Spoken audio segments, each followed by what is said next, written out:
Disc हो गई थी शायद, है ना? ठीक है। डिस्क, रिंग, रिंग की वेरिएशन आधी, टूटी हुई, पूरी, अलग अलग चार्ज डेंसिटी फैला दो, ये सब फुलाना ढिमका, है ना?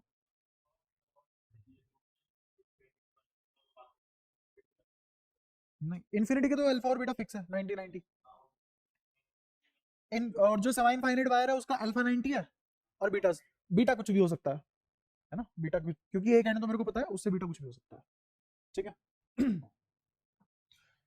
ठीक है, अगर तुम्हें ये सब बातें समझ में आती है तो जब मैं इंसुलेटर कंडक्टर, वैसे कंडक्टर इंसुलेटर पढ़ा है मैंने तुम्हें, क्या होता है कंडक्टर इंसुलेटर सेमी कंडक्टर, ये सब पढ़ा है ना? ठीक है, तो एक बार थोड़ा सा रिमाइंड करवाओ तो कंडक्टर कौन से, क्या चीज है कंडक्टर के पास जो उसे अलग बनाती है? Free electron. और फ्री इलेक्ट्रॉन का मतलब जो हम समझते थे वो नहीं था। फ्री इलेक्ट्रॉन का मतलब था कि उसको इतनी एनर्जी दे देना कि वो इनफाइनाइट शेल में चला जाए, मतलब एटम से फ्री हो जाए। ठीक है, और ऐसे बहुत सारे फ्री इलेक्ट्रॉन मिलकर एक इलेक्ट्रॉन क्लाउड बना लेते हैं, उसकी इंपल्सिव इफेक्ट मुझे करंट दे देते हैं। ये होता है कंडक्शन का मतलब। ठीक है, इतनी बात अगर हमने कर ली थी तो लास्ट क्लास में जैसे हमने कुछ कुछ क्वेश्चन करे थे जिसमें चार्ज डेंसिटी ऐसे ऐसे बांट देता था, प्लस और फिर यहाँ पे माइनस, है ना? उल्टी सीधी चार्ज डेंसिटी बांट ली थी हमने। अब थोड़ा बहुत एक बार देखते हैं कंडक्टर क्या भला है, क्या चीज है। एक दो मिनट सुन लोगे तो तुम्हारे बहुत सारे कंफ्यूजन दूर हो जाएगी। स्फीयर दो टाइप का हो सकता है, एक सॉलिड और एक होलो। सॉलिड, होलो। सॉलिड मतलब मटेरियल भरा हुआ है पूरा अंदर तक, नमस्ते। और होलो मतलब अंदर कुछ भी नहीं है, खोखला है, जो भी है सब कुछ सरफेस पे है, इसको शेल भी बोल देते हैं। ठीक है, अब मैं तुमसे पूछूं कि अगर मैंने इस पे क्यू चार्ज छोड़ दिया, प्लस क्यू चार्ज छोड़ दिया, इस पे भी प्लस क्यू चार्ज छोड़ दिया, तो क्या होगा? इस पे पूरे सरफेस पे यूनिफॉर्म चार्ज डिस्ट्रीब्यूशन आ जाएगी। ये तो चलो ठीक है, रटने वाली बात होगी कि चार्ज यूनिफॉर्मली फैल जाएगा, इस पे क्यों देती, मैंने दिया है बट यूनिफॉर्मली डिस्ट्रीब्यूट हो जाएगा। अब इसी का रीजन ऐसा क्यों हुआ? इसी का, हाँ हाँ, मतलब अंदर नहीं जा सकता था इसलिए सरफेस पे, तो यही फैल जाता ना, इतने हिस्से में, इतने हिस्से में फैल जाता बस, पूरे पे क्यों फैला? कंडक्ट हो जाएगा ना, और कब तक कंडक्ट होता रहेगा? जब तक हर पॉइंट पे सेम चार्ज ना बढ़ जाए। क्योंकि अगर एक जगह ज्यादा हो गया और दूसरी जगह कम हो गया, मान लो यहाँ चार्ज ज्यादा हो गया, यहाँ चार्ज कम हो गया, तो यहाँ ज्यादा से कम फ्लो कर जाएगा जब तक बराबर ना हो जाए। तो जब तक हर जगह चार्ज बराबर डिस्ट्रीब्यूट नहीं होता तब तक फैलता रहेगा। ये बात समझ आती है? यहाँ तक कोई परेशानी? अब इधर आगे इसमें क्या होगा? ये सॉलिड है, इसमें क्या होगा? कहाँ, अंदर बाहर, या सिर्फ बाहर, या दोनों जगह? दोनों जगह, अंदर भी बाहर भी, हर जगह फैल जाएगा। ठीक है। देखते हैं क्या होता है। जैसे मान लो तुमने कहा कि अंदर भी चार्ज फैल गया, और यहाँ पे क्या चार्ज मूव कर सकता है? कंडक्टर चार्ज मूव कर सकता है। क्या इन सभी पॉजिटिव के बीच में आपस में रिपल्सिव फोर्स लगेगा? कब तक लगेगा? जब तक सारे के चार्ज सारे के सारे चार्ज कहाँ ना आ जाए। अब ये चार्ज सरफेस से बाहर नहीं जा सकते, तो कब तक लगता रहेगा रिपल्सिव फोर्स? जब तक सारे के सारे सरफेस पे। तो इसका मतलब चार्ज डिस्ट्रीब्यूशन के केस में दोनों में कोई फर्क नहीं है, दोनों सेम चीज है। इसमें भी कहाँ फैलेगा सारा चार्ज? सरफेस पे फैलेगा। तो क्या कंडक्टर में खुद से ही अगर तुम उसको कोई भी चार्ज दे दोगे, वो सिर्फ और सिर्फ सरफेस पे यूनिफॉर्मली फैला लेगा? तो क्या प्रॉपर्टी होगी कंडक्टर की? Conductor distributes charge on its surface uniformly. समझ आया? कोई बहुत ज्यादा मुश्किल बात हुई? इजी था सब कुछ समझना? तो सॉलिड और होलो में क्या फर्क है? कंडक्टर की बात करूं तो कंडक्टिंग सॉलिड और होलो सॉलिड में क्या फर्क है? कोई फर्क है? अभी अभी 5 मिनट गा के और पूछा है, ठीक है कंफर्टेबल हो भाई सर? हाँ कंफर्टेबल पूरे, मजा आ रहा है इसी का, समझाने का मत पूछो, वापस कुछ मत पूछ लेना। चार्ज डिस्ट्रीब्यूशन में कोई फर्क नहीं है, वन एंड सेम थिंग। ठीक है, अब मेरा ये सवाल है कि अगर चार्ज डेंसिटी ऐसी फैली है तो क्या कंडक्टर के केस में पॉसिबल है? कंडक्टर के केस में पॉसिबल, अगर चार्ज डेंसिटी इस तरीके से फैली है कि जहां पॉजिटिव छोड़ दिया वहीं पॉजिटिव है, जहां नेगेटिव छोड़ दिया वहीं नेगेटिव है, तो अपने आप क्या हो जाएगा ये? इंसुलेटर। कंडक्टर तो हो नहीं सकता, तो क्या हो गया? असलियत बताऊं, ये सब तुम्हें खुद सोच लेना चाहिए था, मेरे को बताने की जरूरत नहीं पड़नी चाहिए थी, बट फिर भी मैंने देख लेते हैं कितना दिमाग टटोलते हैं, तो घर जाके तुम वही नहीं पढ़ रहे जो मैं पढ़ा रहा हूँ। तो इसका मतलब पिछली क्लास में हमने इंसुलेटर की वजह से भी इलेक्ट्रिक फील्ड पढ़ा है। रिंग इंसुलेटिंग और कंडक्टिंग उससे हमें कोई फर्क नहीं पड़ता, हमें चार्ज डेंसिटी से मतलब है, जिस हिसाब से चार्ज डेंसिटी आएगी उस हिसाब से इलेक्ट्रिक फील्ड आ जाएगा, कोई दिक्कत? ठीक है। अगली बात शुरू करते हैं। अब थोड़े थोड़े ग्राफ की बात कर लेते हैं इस चैप्टर में। ग्राफ ड्यू टू चार्ज किस किस के बीच? ई वर्सेस एक्स, ई वर्सेस एक्स। एक्स क्या होगा? सेपरेशन बिटवीन टू चार्जेस, या फिर वो पोजीशन जहां मैं इलेक्ट्रिक फील्ड निकालना चाहता हूं। जैसे ये चार्ज है, इसकी वजह से इस पॉइंट पे इलेक्ट्रिक फील्ड निकालना है, तो ये कितनी दूर है? एक्स दूरी पे, ये है सेपरेशन। ठीक है। और ई क्या है? Electric field. बस इसमें एक नोटेशन का याद रखना, जहां भी तुम चार्ज रखोगे, जैसे मान लो तुमने यहाँ चार्ज रख दिया, तो इस चार्ज से इस डायरेक्शन में जाओगे तो प्लस ई, इस डायरेक्शन में जाओगे तो minus x, plus x minus x. अच्छा, अगर इलेक्ट्रिक फील्ड की डायरेक्शन इधर है, अगर इलेक्ट्रिक फील्ड की डायरेक्शन इधर है तो पॉजिटिव, अगर इलेक्ट्रिक फील्ड की डायरेक्शन इधर है तो नेगेटिव। जैसे मैं तुमसे एक छोटा सा सवाल पूछूं, ये इलेक्ट्रिक फील्ड पॉजिटिव की negative? Electric field is negative. अच्छा, ये वाला इलेक्ट्रिक फील्ड पॉजिटिव की नेगेटिव? ये वाला इलेक्ट्रिक फील्ड, हाँ ये नोटेशन है। इस चार्ज की वजह से इधर क्या इलेक्ट्रिक फील्ड होगी, अगर उसकी डायरेक्शन ऐसी है तो वो इलेक्ट्रिक फील्ड कैसे आएगा? मैंने तुम्हें दो कन्वेंशन बताया। पहला कन्वेंशन किसका बताया? एक्स का। चार्ज के right hand side x positive, left hand side negative. लेकिन इलेक्ट्रिक फील्ड लेफ्ट और राइट से नहीं पता लगता।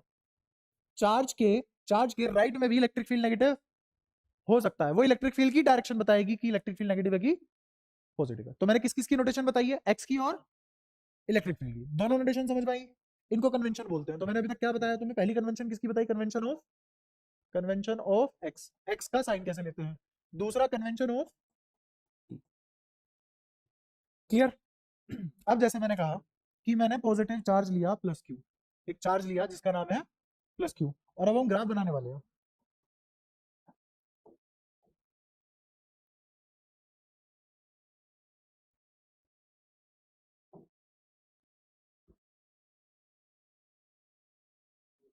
नमस्ते।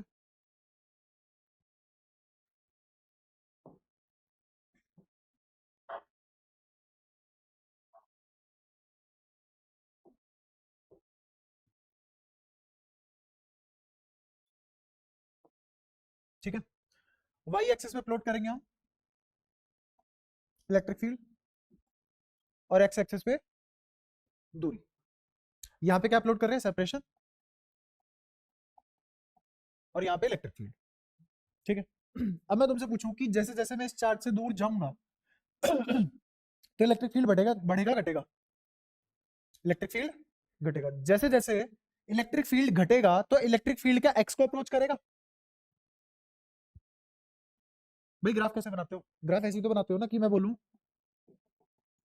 ये 10 है, ये 1, ये 1, ये 5।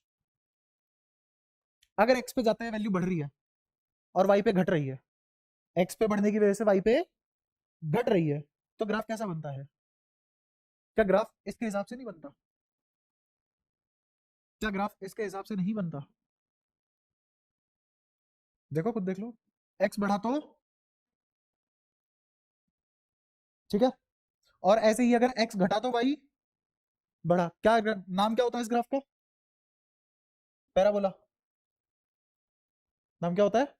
वाह, जो मैं बोलूँ हाइपरबोला, रेक्टेंगुलर हाइपरबोला। मत पढ़ो बेसिक मैथ्स भाई ना। हाँ, तो पैराबोला होता। नाम क्या है इस ग्राफ का? Rectangular hyperbola. और बनता कैसे है? ऐसे। पढ़ाएगा भी? 5 मिनट तो इसी में खो दिया हमने। पढ़ लो यार, कुछ तो जो जो कह रहा हूँ वो सब पढ़ लो, मजा आ जाएगा तुम्हें।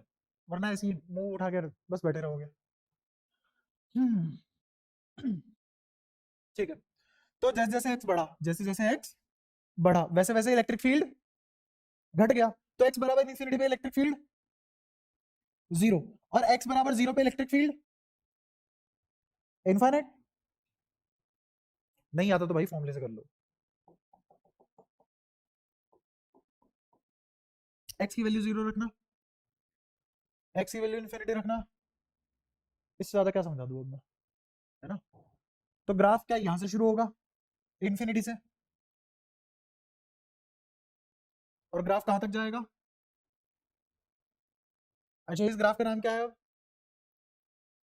अब हाइपरबोला नहीं है, अब इसका नाम है हाइपरबोलॉइड। अब एक ही सेकंड में इतने सारे कॉन्सेप्ट एब्जॉर्ब करोगे दिक्कत तो आएगी ना, क्योंकि नीचे एक्स स्क्वायर है। अब ये y इक्वल्स टू 1/x² का ग्राफ है, ना कि 1/x का। दिखता हाइपरबोला जैसा है बट हाइपरबोला नहीं होता। कैसा होता है? हाइपरबोलॉइड। तो ये होता है हाइपरबोला और ये हाइपरबोलॉइड, ठीक है। ये ग्राफ, ये भी हाइपरबोलॉइड होता है। तो x की पावर अगर 1 है तो हाइपरबोला, x की पावर कुछ भी हुआ तो दिखते दोनों एक जैसे हैं। तो ये ग्राफ कैसा हुआ? हाइपरबोलॉइड, ठीक है। अब खुद देखो, इलेक्ट्रिक फील्ड इनफाइनाइट कहाँ है? जहां चार्ज है, जहां चार्ज है। और जब बहुत दूर चले जाओ तो क्या इन्फ्लुएंस फील होगा इस इलेक्ट्रिक फील्ड का? तो वहां इलेक्ट्रिक फील्ड कितना फील होगा चार्ज को?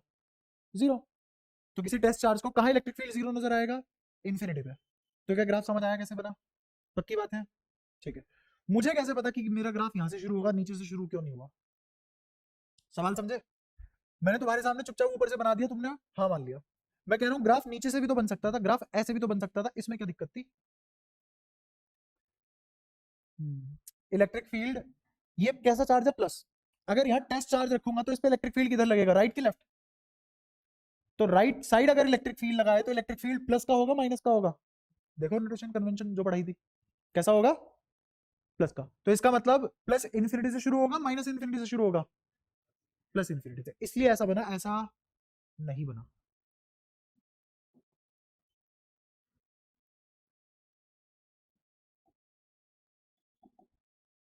ठीक है। इस चार्ज के इधर भी तो आप बन सकता है इलेक्ट्रिक फील्ड का ग्राफ, वो कैसे बनेगा? इस पोजीशन पे आ जाओ, है ना। मान लो इस पोजीशन पे इलेक्ट्रिक फील्ड तुमने चार्ज यहां रखा, टेस्ट चार्ज।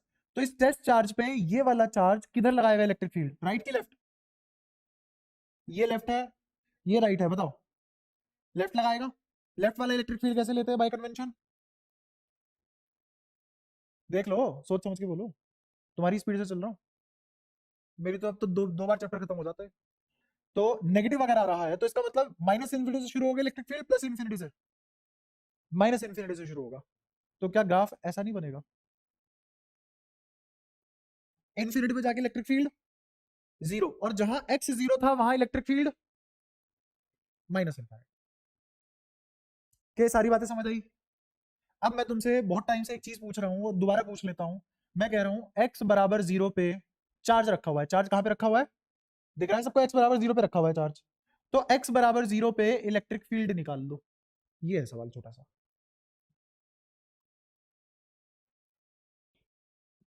एक आंसर आ चुका है, इनफाइनाइट। और बताओ, और किसी के दिमाग में कुछ चल रहा हो? इनफाइनाइट। प्लस माइनस, प्लस या माइनस दोनों में से कोई एक होगा ना। Plus infinite, infinite, zero. अगर यहाँ जीरो होता है इलेक्ट्रिक फील्ड, तो फिर प्रोड्यूस कैसे करता है इलेक्ट्रिक फील्ड? है ना। कोऑर्डिनेट 0,0, लेकिन कोऑर्डिनेट तो 0,0 है ना, ये तो ओरिजिन हो गया। बट क्या यहाँ पे y की वैल्यू जीरो है? y पे कौन है? e। तो y जीरो थोड़ी ना है। x बराबर जीरो पे y जीरो नहीं है। इस पॉइंट के कोऑर्डिनेट क्या है? इस पॉइंट के कोऑर्डिनेट 0, इस पॉइंट के कोऑर्डिनेट 0, ठीक है। तुम सबका आंसर क्या आया? x बराबर जीरो पे इलेक्ट्रिक फील्ड कितना? इनफाइनाइट। असलियत में आंसर है कि हम नहीं जानते।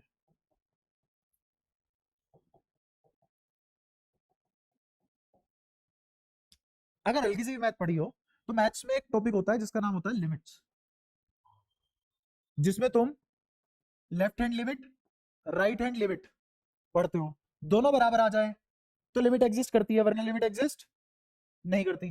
तो अगर मैं इसे लेफ्ट साइड से अप्रोच करूं तो आंसर क्या आया? लेफ्ट साइड से अप्रोच करूं तो आंसर क्या आया? Minus infinite electric field. और अगर राइट साइड से अप्रोच करूं तो आंसर क्या आएगा? प्लस इन्फिनिटी माइनस इन्फिनिटी बराबर तो नहीं होते, इसका मतलब लिमिट एग्जिस्ट नहीं कर रही, इसका मतलब इलेक्ट्रिक फील्ड की वैल्यू नहीं निकाल सकते इस जगह पे। आई बात समझ में? ये तो तुझे ही सबसे अच्छे से समझ में आना चाहिए था। देख ये मेरा फंक्शन है जिसमें ये तो है कांस्टेंट, है ना। अब मैं फंक्शन लिख देता हूँ, ई बराबर के बाय एक्स स्क्वायर, के बाय एक्स स्क्वायर। मैं अभी इलेक्ट्रिक फील्ड कहां से निकालना चाह रहा हूं, एक्स अप्रोचेस जीरो माइनस। इसका मतलब कहां से अप्रोच करेंगे, जीरो को कहां से अप्रोच करेंगे, माइनस इनफिनिटी से, लेफ्ट हैंड साइड से। इसके जस्ट पास वाले नंबर से जीरो को अप्रोच करेंगे ना, तो क्या निकल के आएगी, लेफ्ट हैंड लिमिट। और वो कितनी निकल के आ रही है, ग्राफ से देखना कितनी निकल गई। ऐसे ही अगर मैं इसको राइट हैंड साइड से अप्रोच करूं, तो जीरो से जस्ट अगले वाले नंबर से अप्रोच कर रहा होगा वापस जीरो की तरफ, तो आंसर क्या आएगा, तो लिमिट एग्जिस्ट ही नहीं कर रही। जब लिमिट एग्जिस्ट नहीं कर रही तो तुम कैसे बता दोगे इलेक्ट्रिक फील्ड की क्या वैल्यू है, माइनस इन्फिनिटी से इन्फिनिटी के बीच में कुछ भी हो सकती है, मुझे नहीं पता क्या है। इसी को बोलते हैं चिराग तले अंधेरा, या दिया तले अंधेरा। जहां जल रहा है दिया, वहीं उसको नहीं पता क्या क्या रोशनी है, कितना है क्या नहीं है। तो जहां चार्ज है, इस चार्ज के लोकेशन पे ही तुम इलेक्ट्रिक फील्ड नहीं निकाल सकते, बाकी हर जगह निकाल सकते हो। तो at charge location electric field can not be determined. Clear है? क्यों? क्योंकि लिमिट एग्जिस्ट नहीं करती। ठीक है, at charge location E not defined.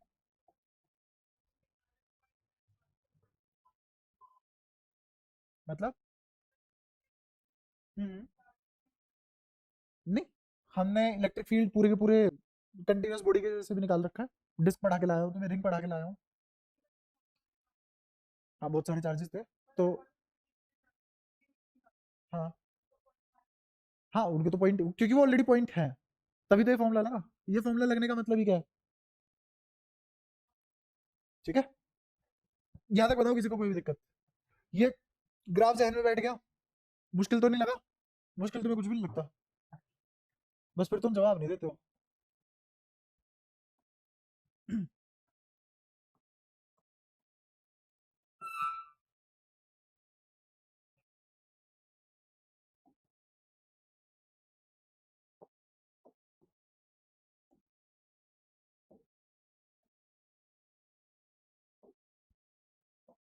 अगर मैं यहाँ पे माइनस क्यू रख दूं, आप बना सकते हो ग्राफ, ये इलेक्ट्रिक फील्ड, ये एक्स, इधर एक्स कैसा लोगे, पॉजिटिव। इलेक्ट्रिक फील्ड कैसा आएगा इधर, यहाँ टेस्ट चार्ज रखो तो अट्रैक्टिव की रिपल्सिव, तो इलेक्ट्रिक फील्ड नेगेटिव पॉजिटिव, ऐसे बनेगा इलेक्ट्रिक फील्ड। इतना सबकी बुद्धि में चल गया होगा, ये पॉजिटिव है नेगेटिव है, बाय कन्वेंशन नेगेटिव है। तो क्या मेरा ग्राफ ऐसे बनेगा, जीरो पे इंफिनिटी और इंफिनिटी पे जीरो, एक्स बराबर जीरो पे इंफिनिटी, वो भी माइनस का, और एक्स बराबर इंफिनिटी पे इलेक्ट्रिक फील्ड जीरो। अच्छा ये समझ में आया नीचे से क्यों बना, ऋषभ समझ आया? ये वाला बताओ, ये वाला किसके बराबर होगा, क्या यहाँ से शुरू कर दूं इसको, एक्स बराबर जीरो पे प्लस का इंफिनिटी, क्यों? क्योंकि अगर यहाँ पे रखोगे तो ई प्लस आया, देखो राइट हैंड साइड डायरेक्शन आएगी तो प्लस आया, तो क्या ग्राफ ऐसा बनेगा। और अगर तुमसे कोई पूछे कि एट एक्स बराबर जीरो ई बताओ कितना होगा, नॉट डिफाइंड भाई। समझ आया सबको, नॉट डिफाइंड, दोबारा वो वाली कहानी सुनाने की जरूरत तो नहीं। ठीक है तो ये सब आ गए, लेकिन इन अकेले अकेले खेलने में क्या मजा है, असली मजा पता है कब है, जब कुछ ऐसा हो।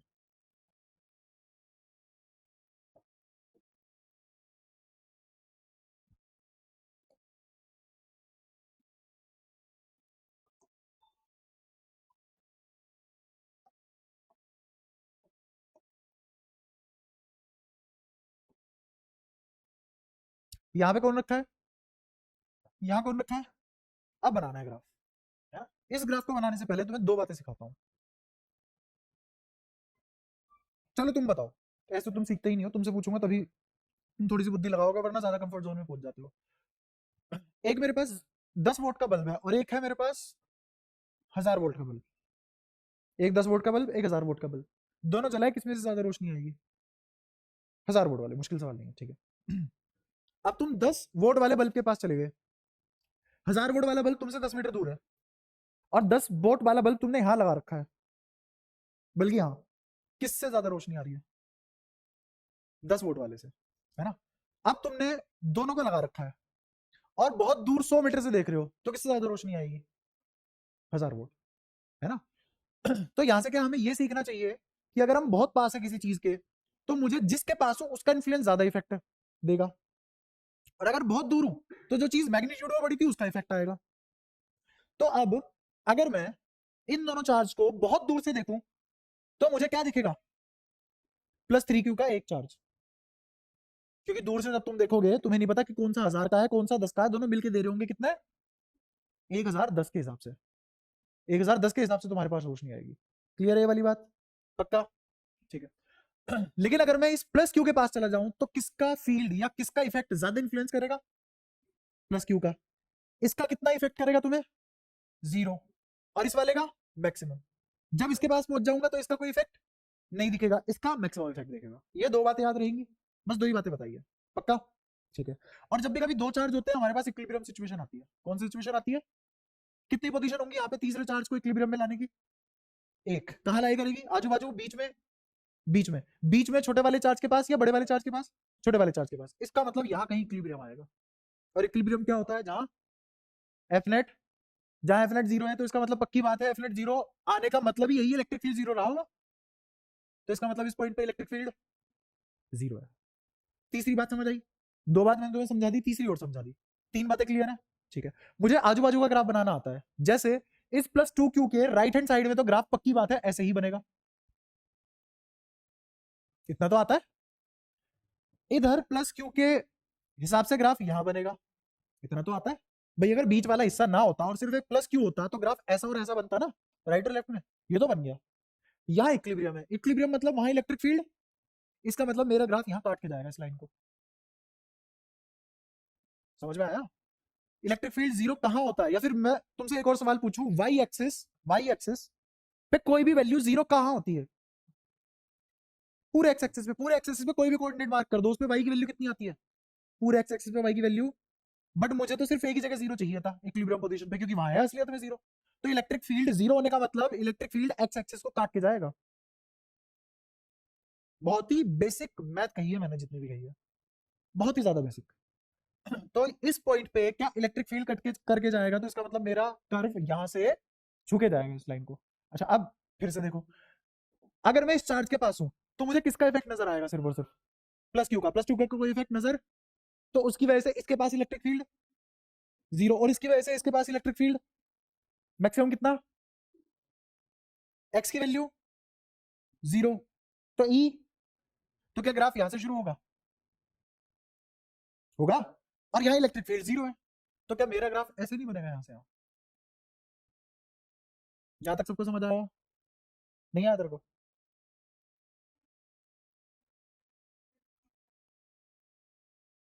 नोट डिफाइंड है देख, इधर और इधर, ये -∞ +∞। मैं तो राइट हैंड साइड की बात कर रहा हूँ। मैं पूछ रहा हूँ आर एच एल बताओ इसकी, वो तो इन्फिनिटी है ना। ठीक है, यहां से यहां तक सभी को समझ आया? सौरभ आ रहा है समझ? अब यहां देखते हैं, इससे आगे का देखते हैं, इससे आगे का क्या होगा। जैसे जैसे इससे दूर जाएंगे तो इसका इफेक्ट और इसका इफेक्ट बढ़ता जाएगा। इसमें कोई दिक्कत? यहां तक कोई परेशानी? ठीक है। तो अब बताओ तुम्हारे हिसाब से ग्राफ कैसा होना चाहिए? क्या इस +2Q के हिसाब से नहीं आना चाहिए? अब इस +2Q की वजह से यहाँ इलेक्ट्रिक फील्ड की कुछ वैल्यू होगी और इलेक्ट्रिक फील्ड ऐसे लगेगा। इस +Q की वजह से इस पॉइंट पे इलेक्ट्रिक फील्ड ऐसे लगेगा, और दोनों कैंसिल आउट होंगे, तभी तो 0 हुआ होगा। अब इसके बाद किसका इफेक्ट चालू हो जाएगा? इसके बाद इसका तो इफेक्ट घटेगा और इस वाले चार्ज का इफेक्ट बढ़ेगा। तो सबसे पहले इसके बिल्कुल जड़ में देख लेते हैं, इसके जड़ में इलेक्ट्रिक फील्ड कितना? इनफाइनाइट। माइनस की प्लस? प्लस कैसे? लेफ्ट हैंड साइड से अप्रोच नहीं कर रहे? चलो मेरे को ये बताओ, इसका ग्राफ कैसे बनेगा? ये +Q है, इसका ग्राफ क्या ऐसे नहीं बनेगा? तुमने तो कभी आज से पहले इसका ग्राफ ऐसे नहीं बनवाया, तो आज के दिन क्यों बनवा रहे हो? तुम्हें मेरे से पढ़ने में दिक्कत ही यही आ रही है, तुम्हारी रिलेटिव पावर बिल्कुल 0 हो चुकी है ना? एक तो तुम्हारी खुद की मर्जी से, दूसरा टीचर भी है यार, क्या बोले, हमारी भी गलती होती है। तो बचपन से तुम्हें इस तरीके से नहीं पढ़ाया गया, तो फिर पहली बार पढ़ोगे दिक्कत होगी। क्योंकि हर चीज पिछले वाली बात जो मैंने बता दी वो इसीलिए बताई ताकि अगले वाली बात बता पाऊँ। और अब मैंने तुम्हें 2 बात बता दी। क्यों बताई? क्योंकि ये तीसरी बात बता सको। ये 3 बात क्यों बताई? क्योंकि इन तीनों को रिलेट करके चौथी बात बता सको, है ना? और अगर तुम्हें वैसे ही पढ़ना है जैसे अब तक पढ़ते हुए आ रहे थे, तो नोट्स ले लो मेरे से, बना दूंगा तुम्हारे लिए पूरे 1 साल के नोट्स, पढ़ो जम के रटो। तो तुम यहाँ आ रहे हो तो इसीलिए आ रहे हो ताकि सीख लो चीजों को, ताकि तुम्हारे लिए जीवन आसान हो जाए। एक बार को मुश्किल आएगी तुम्हें, एक बार ऐसे याद करना सीख लिया फिर दिक्कत नहीं आएगी। तो माइनस इन्फिनिटी प्लस इन्फिनिटी, और ग्राफ तो ऐसे बनेगा ना, और कहां तक? 0 तक। तो क्या ऐसा बना ये ग्राफ? और अगर थोड़ा सा अच्छे से बनाए तो कंटिन्यूटी मेंटेन रहेगी, ऐसा बनेगा।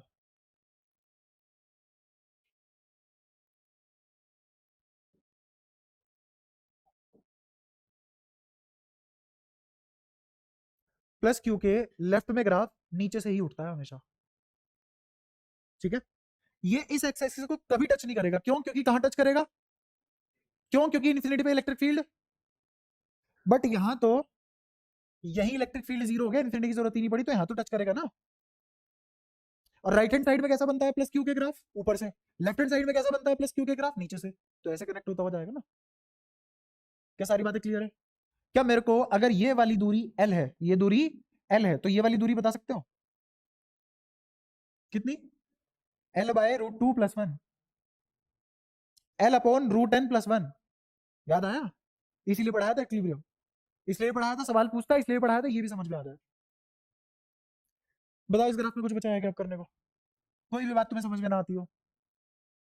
ऐसे सोचो कितनी सारी बातें इकट्ठी हो जाएगी तुम्हारे पास, और फिर तुम सोचोगे चलो आज एक दिन में सारा बैकलॉग कर देते हैं। नहीं हो पाएगा, इसीलिए साथ के साथ पढ़ना जरूरी है, ठीक है?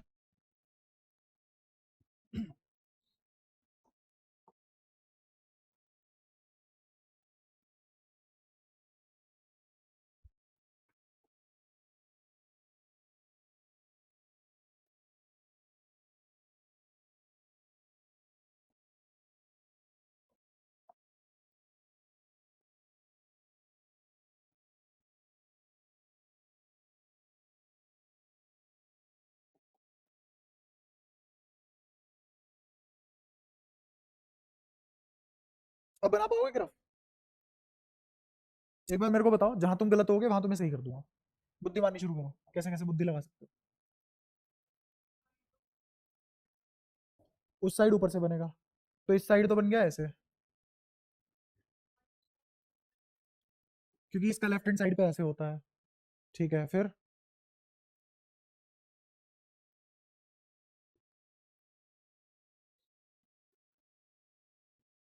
-2 का यहां से बनेगा ऊपर से। -2 का कभी ऊपर से बनता है राइट हैंड साइड पे? यहाँ एक टेस्ट चार्ज रख, इस पे इलेक्ट्रिक फील्ड कैसा लगेगा? लेफ्ट की राइट? ये -2 क्यों है? हम -2 की उस पर अट्रैक्टिव फोर्स लगाएगा रिपल्सिव, तो इलेक्ट्रिक फील्ड किधर होगा? लेफ्ट की राइट? लेफ्ट साइड ना, राइट कहाँ से आ रहा था? तो इलेक्ट्रिक फील्ड ऐसे लगेगा। तो कहाँ से शुरू होगा? Minus infinity plus infinity? Minus infinity, तो कहाँ से शुरू होगा? ऊपर से नहीं। हाँ, बाहर रखेंगे टेस्ट चार्ज। अरे मैं यहाँ चेक कर रहा हूँ इलेक्ट्रिक फील्ड की डायरेक्शन क्या है, ठीक है? तो बताओ बीच में कैसा बनेगा? अब मैं तुम्हें फिर से 3 बातें बताता हूँ, करवाता हूँ नहीं। पहली बात क्या बताई थी मैंने, किसी को याद हो? कि अगर बहुत पास से देखे तो उसी का इन्फ्लुएंस नजर आएगा, दूसरे वाले का इग्नोर। दूसरी बात क्या बोली थी? दूर से देखेंगे तो दोनों का कंबाइंड इफेक्ट नजर आएगा एज अ पॉइंट, ठीक है? फिर तुम्हें बल्ब बल्ब नजर नहीं आएगा, तुम्हें ऐसा नजर आएगा कि दोनों ही बल्ब एक ही जगह है और एक ही पॉइंट से रोशनी आ रही है। दूसरी चीज, तीसरी चीज क्या बताई थी? इक्विलिब्रियम। दो चार्ज अपोजिट नेचर के, इक्विलिब्रियम बाहर की अंदर। कितनी पोजीशन? एक। एक ही पोजीशन है, और कहाँ आएगी वो? बाहर छोटे वाले की तरफ। ये सब बातों में तुमने गोली मारी हुई है, घर पे जाके पता नहीं क्या करते हो तुम, क्या नहीं करते। 48-48 घंटे होते हैं तुम्हारे पास हर क्लास से पहले, उस 48 घंटे में पता नहीं क्या कर रहे हो तुम, कुछ समझ नहीं आ रहा मेरे को। यहाँ से थोड़ी सी दूर क्या आएगा? एक इक्विलिब्रियम पॉइंट आएगा। अगर इनके बीच की दूरी एल है, अगर इनके बीच की दूरी एल है, तो बताओ यहां से लेके यहां तक की दूरी कितनी होगी? L upon under root 2 minus 1, क्योंकि एन की वैल्यू क्या है? 2। समझ आया? तो इतनी दूर मुझे क्या मिलेगा, इक्विलिब्रियम। इक्विलिब्रियम पॉइंट का मतलब क्या होता है, नेट फोर्स जीरो क्यों रहा होगा, इलेक्ट्रिक फील्ड एग्जिस्ट नहीं किया होगा उधर। तो इसका मतलब इस पॉइंट पे इलेक्ट्रिक फील्ड, इसका मतलब मेरी इलेक्ट्रिक फील्ड वाली लाइन यहाँ इसको काट के जाएगी ग्राफ को, और एक ही जगह काट सकती थी, वो यहाँ जगह काट गई। अब पूरे ग्राफ में कभी भी इस पॉइंट को छोड़ के कहीं और टच नहीं हो सकता, क्योंकि एक इक्विलिब्रियम पॉइंट आ सकता था। ये बात क्लियर हुई। तो मुझे पता है इस प्लस के राइट हैंड साइड में कैसा ग्राफ बनता है, ऊपर से, तो यहां से लेके यहां तक तो पक्का है, इतना तो ऐसे तो बनेगा, ठीक है। फिर इसकी वजह से मुझे पता है कहां से कहां बनेगा, इस साइड रखूंगा तो इलेक्ट्रिक फील्ड इधर आएगी, और ये डायरेक्शन पॉजिटिव है तो ये ग्राफ ऐसे बनेगा।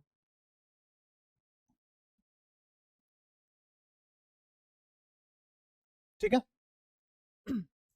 उधर वाले का देखते हैं अभी, पहले बीच का देखते हैं, बीच में क्या हो रहा है ना। बीच में मेरे को बताओ, क्यू के पास तक, इतनी दूरी तक किसका इफेक्ट ज्यादा होगा, इस वाले प्लस क्यू का, है ना।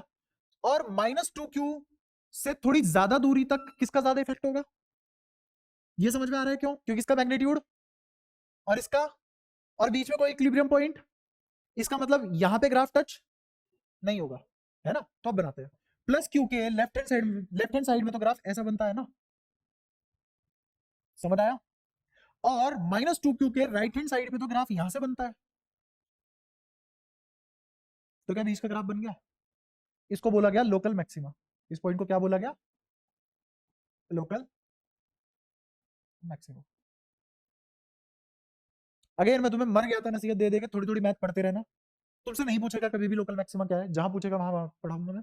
लेकिन नाम तो बताओ एटलीस्ट, इसको क्या बोलते हैं, लोकल मैक्सिमा, यूनिवर्सल नहीं, लोकल मैक्सिमा। मतलब इस रीजन के अंदर अंदर का इस वाले ग्राफ का मैक्सिमम वैल्यू का बम्प कहां आया, इस पोजीशन पे, बाकी हर जगह उससे कम ही है मैग्नीट्यूड वाइज, ठीक है। इधर आ जाओ अब, इस पॉइंट के बाद इक्विलिब्रियम तो नहीं आएगा अब कभी भी। अब तुम दूर जाओगे, दूर जाने से तुम्हें क्या दिखेगा, जैसे तुम्हें माइनस टू प्लस क्यू को रिप्लेस करके एक माइनस क्यू का चार्ज रख दिया गया है, नहीं आ रहा समझ, ये माइनस टू क्यू है, ये प्लस क्यू है। जब तुम बहुत दूर से देखोगे तो तुम्हें क्या नजर आएगा कि ये दोनों अलग अलग नहीं है, एक पॉइंट चार्ज रखा हुआ है माइनस क्यू के नाम का। तो कौन डोमिनेट करेगा इस पॉइंट के बाद, इन्फिनिटी पे इलेक्ट्रिक फील्ड कितना मिलेगा उधर, क्या कर रहे हो, इन्फिनिटी पे इलेक्ट्रिक फील्ड कितना मिलने वाला है, जीरो। इन्फिनिटी में भी इलेक्ट्रिक फील्ड ला रहे हो क्या, ऐसे कौन सी भगवान की शक्ति लेकर पैदा हो गए चार्ज, तो इन्फिनिटी में जीरो है। यहां इस पॉइंट पे L upon root two minus one पे कितना, zero, minus zero, minus zero तो मैंने नहीं पढ़ा आज तक, जीरो। और इन्फिनिटी पे भी जीरो। तो कोई चीज जीरो से चली और जीरो हो गई, मतलब क्या है इस बात का, या तो हमेशा जीरो रही, और या फिर पहले बढ़ी फिर घटी और फिर जीरो हुई, दो ही मतलब हो सकते थे। मुझे बताया दूरी चेंज होने पे इलेक्ट्रिक फील्ड कांस्टेंट तो नहीं होता, पॉइंट चार्ज है ना, फॉर्मूला क्या लगता है, के क्यू अपॉन आर स्क्वायर या एक्स स्क्वायर। तो एक्स बदलेगा तो इलेक्ट्रिक फील्ड भी बदलेगा, कांस्टेंट तो नहीं हो सकता। तो इसका मतलब क्या ही पॉसिबिलिटी नहीं है, बढ़ा है फिर घटा है, बढ़ा है फिर घटा है। तो क्या मेरा ग्राफ कुछ कुछ ऐसा बनेगा,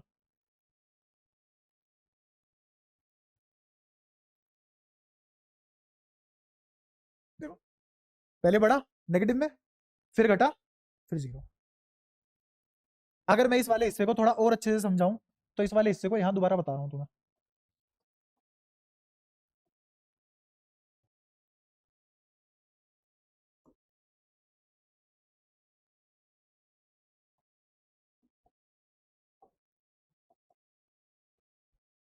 यहां तक तो तुम समझ आई गया है ना। मुझे ये वाला हिस्सा समझाना है, नीचे वाला, ऊपर वाला तो समझ आ गया सबको। यहाँ इलेक्ट्रिक फील्ड जीरो था, पक्की बात है। दूर से देखोगे तो किसका इन्फ्लुएंस ज्यादा मिलेगा, माइनस क्यू का या प्लस क्यू का या माइनस टू क्यू का, माइनस टू क्यू का। और इफेक्टिव क्या दिखेगा मुझे दूर से, माइनस क्यू। इफेक्टिव क्या दिखेगा, तो मेरा दूर से जब देखूंगा तो ग्राफ किसके हिसाब से बनना चाहिए, माइनस क्यू के हिसाब से। राइट हैंड साइड में किस, माइनस क्यू का राइट हैंड साइड में कैसा ग्राफ बनेगा, राइट हैंड साइड में कैसा ग्राफ बनेगा माइनस क्यू का, जो नहीं जवाब दे पा रहे हैं ये देख लो, अभी अभी पढ़ाया था इसमें, ठीक है। तो कैसा ग्राफ बनेगा, ऐसा बनेगा ना, देखना इससे उधर उधर का ग्राफ, अगर थोड़ा सा इसको बना नहीं पा रहा मैं उस तरीके से, ये वाला नेचर सेम नहीं है क्या? तो कब मिला तुम्हें ये दूर से देखने पे? और एकदम से तो चेंज होगा नहीं ग्राफ, नेचर एकदम से चेंज थोड़ी ना हो जाएगा। इलेक्ट्रिक फील्ड जीरो हुआ, अभी भी पास में ही है, तो जब पास में है तो किसका ग्राफ बनना चाहिए? प्लस वाले के हिसाब से। और प्लस वाले के हिसाब से कैसा बनता? प्लस वाले के हिसाब से कैसा बनता? ऐसे ही तो बनता। यहाँ तक कोई दिक्कत? तो प्लस वाले के हिसाब से ये वाला नेचर, ये वाला नेचर सेम ही तो है। तो यहां तक कौन डोमिनेट किया? प्लस क्यू, क्योंकि उसके विसिनिटी में था, क्लोज विसिनिटी में था। और उसके बाद कौन डोमिनेट किया? Minus Q. क्यों? क्योंकि दूर से देखने वाले पे जिसका मैग्नीट्यूड ज्यादा होता है उसका इफेक्ट ज्यादा दिखता है।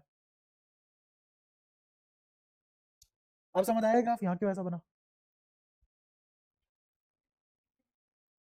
किसमें? तो तुम मेरे को इससे बेटर ग्राफ बनवा के दिखा दो अपनी सोच समझ के हिसाब से, चलो। क्योंकि जब तक खुद से बुद्धि नहीं मारोगे कुछ समझ में नहीं आएगा। और अब तक जहां तक जैसे मैं तुम्हारी शक्लें देख रहा हूँ, तुम घर पे जाके बिल्कुल बुद्धि नहीं मारते हो चीजों में, तभी हम इतना धीरे चलते हैं। इससे बेटर कुछ बनवा के दिखाओ मेरे को, तुम्हें जो इससे ज्यादा सही लगता है वो बनवाओ, तब मैं तुम्हें करेक्ट करूंगा, तब तुम्हें असली बात समझ आएगी। खुली छूट है। मैं तो कह रहा हूँ तुम चाहो कि गलत करो मेरे को, बताओ तुम्हारे हिसाब से कैसे करूँ? इसको हटाओ, तुम्हारे हिसाब से बनाते हो, तुम्हारे हिसाब से कैसा बनना चाहिए, फिर मैं तुम्हें बताऊंगा तुम कहाँ गलत हो, अपने आप समझ में आएगी चीजें। क्यों इतनी टेंशन ले रहे हो?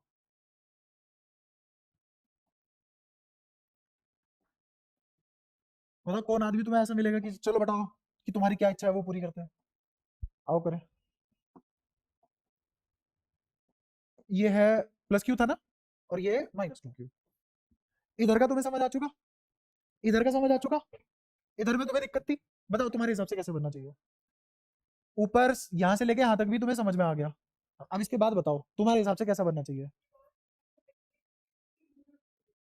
दूर से देखेंगे जीरो दिखेगी, इन्फिनिटी से देखेंगे तो, हाँ इन्फिनिटी पे जाके जीरो होगी, देखनी नहीं, इलेक्ट्रिक फील्ड दिखती है, वो लाइट थी वो दिख रही थी इसलिए, ये नहीं दिखेगी। बट हाँ इन्फिनिटी पे कितनी होगी इलेक्ट्रिक फील्ड? बिल्कुल सही है। अब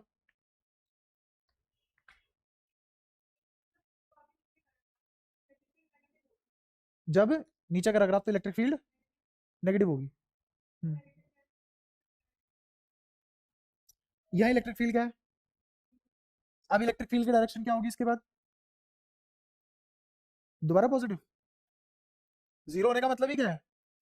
कि ये पॉजिटिव थी, ये पॉजिटिव थी, और ये उसको इतना अट्रैक्शन नहीं दे पा रहा था, इसकी वजह, जैसे कोई भी जनरल पॉइंट ले लेते हैं, मैंने ये वाला पॉइंट ले लिया है ना, ये वाला पॉइंट ले लिया, इस वाले पॉइंट पे इस प्लस क्यू की वजह से क्या इलेक्ट्रिक फील्ड ऐसे बनेगी?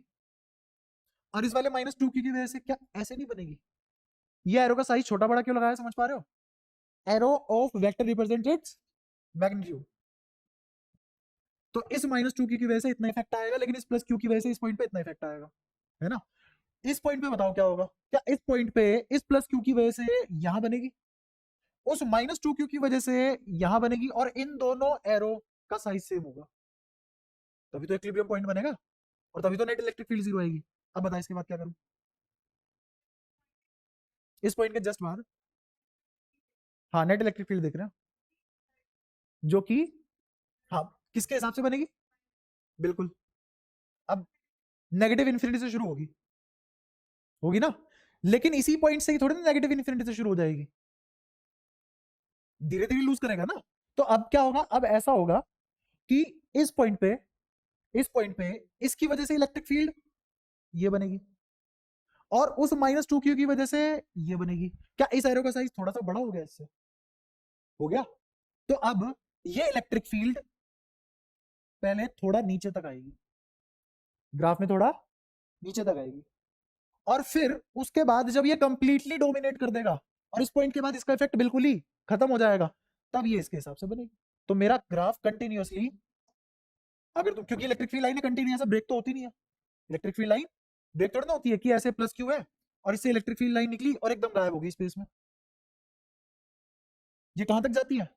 इन्फिनिटी तक। कैसे? कंटिन्यूअसली या ब्रेक होके? कंटिन्यूअसली। तो इलेक्ट्रिक फील्ड होगा तो कंटिन्यूअस ही ना, तो मैं ऐसा तो ग्राफ बना नहीं सकता कि यहां से सीधा यहां शुरू कर दिया, या फिर कोई शार्प एज बना दिया तुमने, मैथ्स में पढ़ा हो, डिफरेंशिएबिलिटी खत्म हो जाती है शार्प एज से। और अगर कोई मेरा ग्राफ डिफरेंशिएबल नहीं है तो वो कंटिन्यूअस कैसे होगा, और कोई ग्राफ कंटिन्यूअस नहीं है तो उसकी लिमिट कैसे एग्जिस्ट करेगी, है ना। तो ये सब बातें कहाँ की है, मैथ्स की, जो यहाँ काम आती है। ठीक है, तो अगर बच्चे की फिजिक्स कमजोर है तो उसका एक सब्जेक्ट कमजोर नहीं है, फ्री फोकट में एक और सब्जेक्ट कमजोर है जिसका नाम है मैथ्स। और जिसका मैथ्स अच्छा है उसकी फिजिक्स अपने आप अच्छी है, अगर कोई ठीक ठाक रिलेट करने वाला मिल जाए, कोई बेटर टीचर की जरूरत भी नहीं है। अगर मैथ्स अच्छी है तो फिजिक्स अपने आप अच्छी हो जाएगी। तो इसीलिए ग्राफ कैसा बना, continuous without any sharp edge and break. क्या आप समझ आए राइट हैंड साइड वाला हिस्सा कैसे बना, पक्की बात है। जिसने ऐसी हरकत करवाने को बोला था वो आज आया नहीं है, क्योंकि उसको काम था, उसने बता के छुट्टी करी है। तो छुट्टी करो तो बता के किया करो, पता रहे। उससे एक सेंस ऑफ रिस्पॉन्सिबिलिटी भी आती है तुम्हारी साइड से।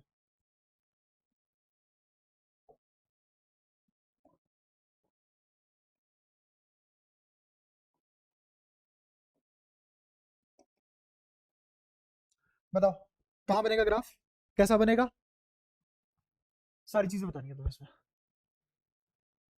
अब तो मेरे ख्याल से बहुत जल्दी बना सकते हो तुम।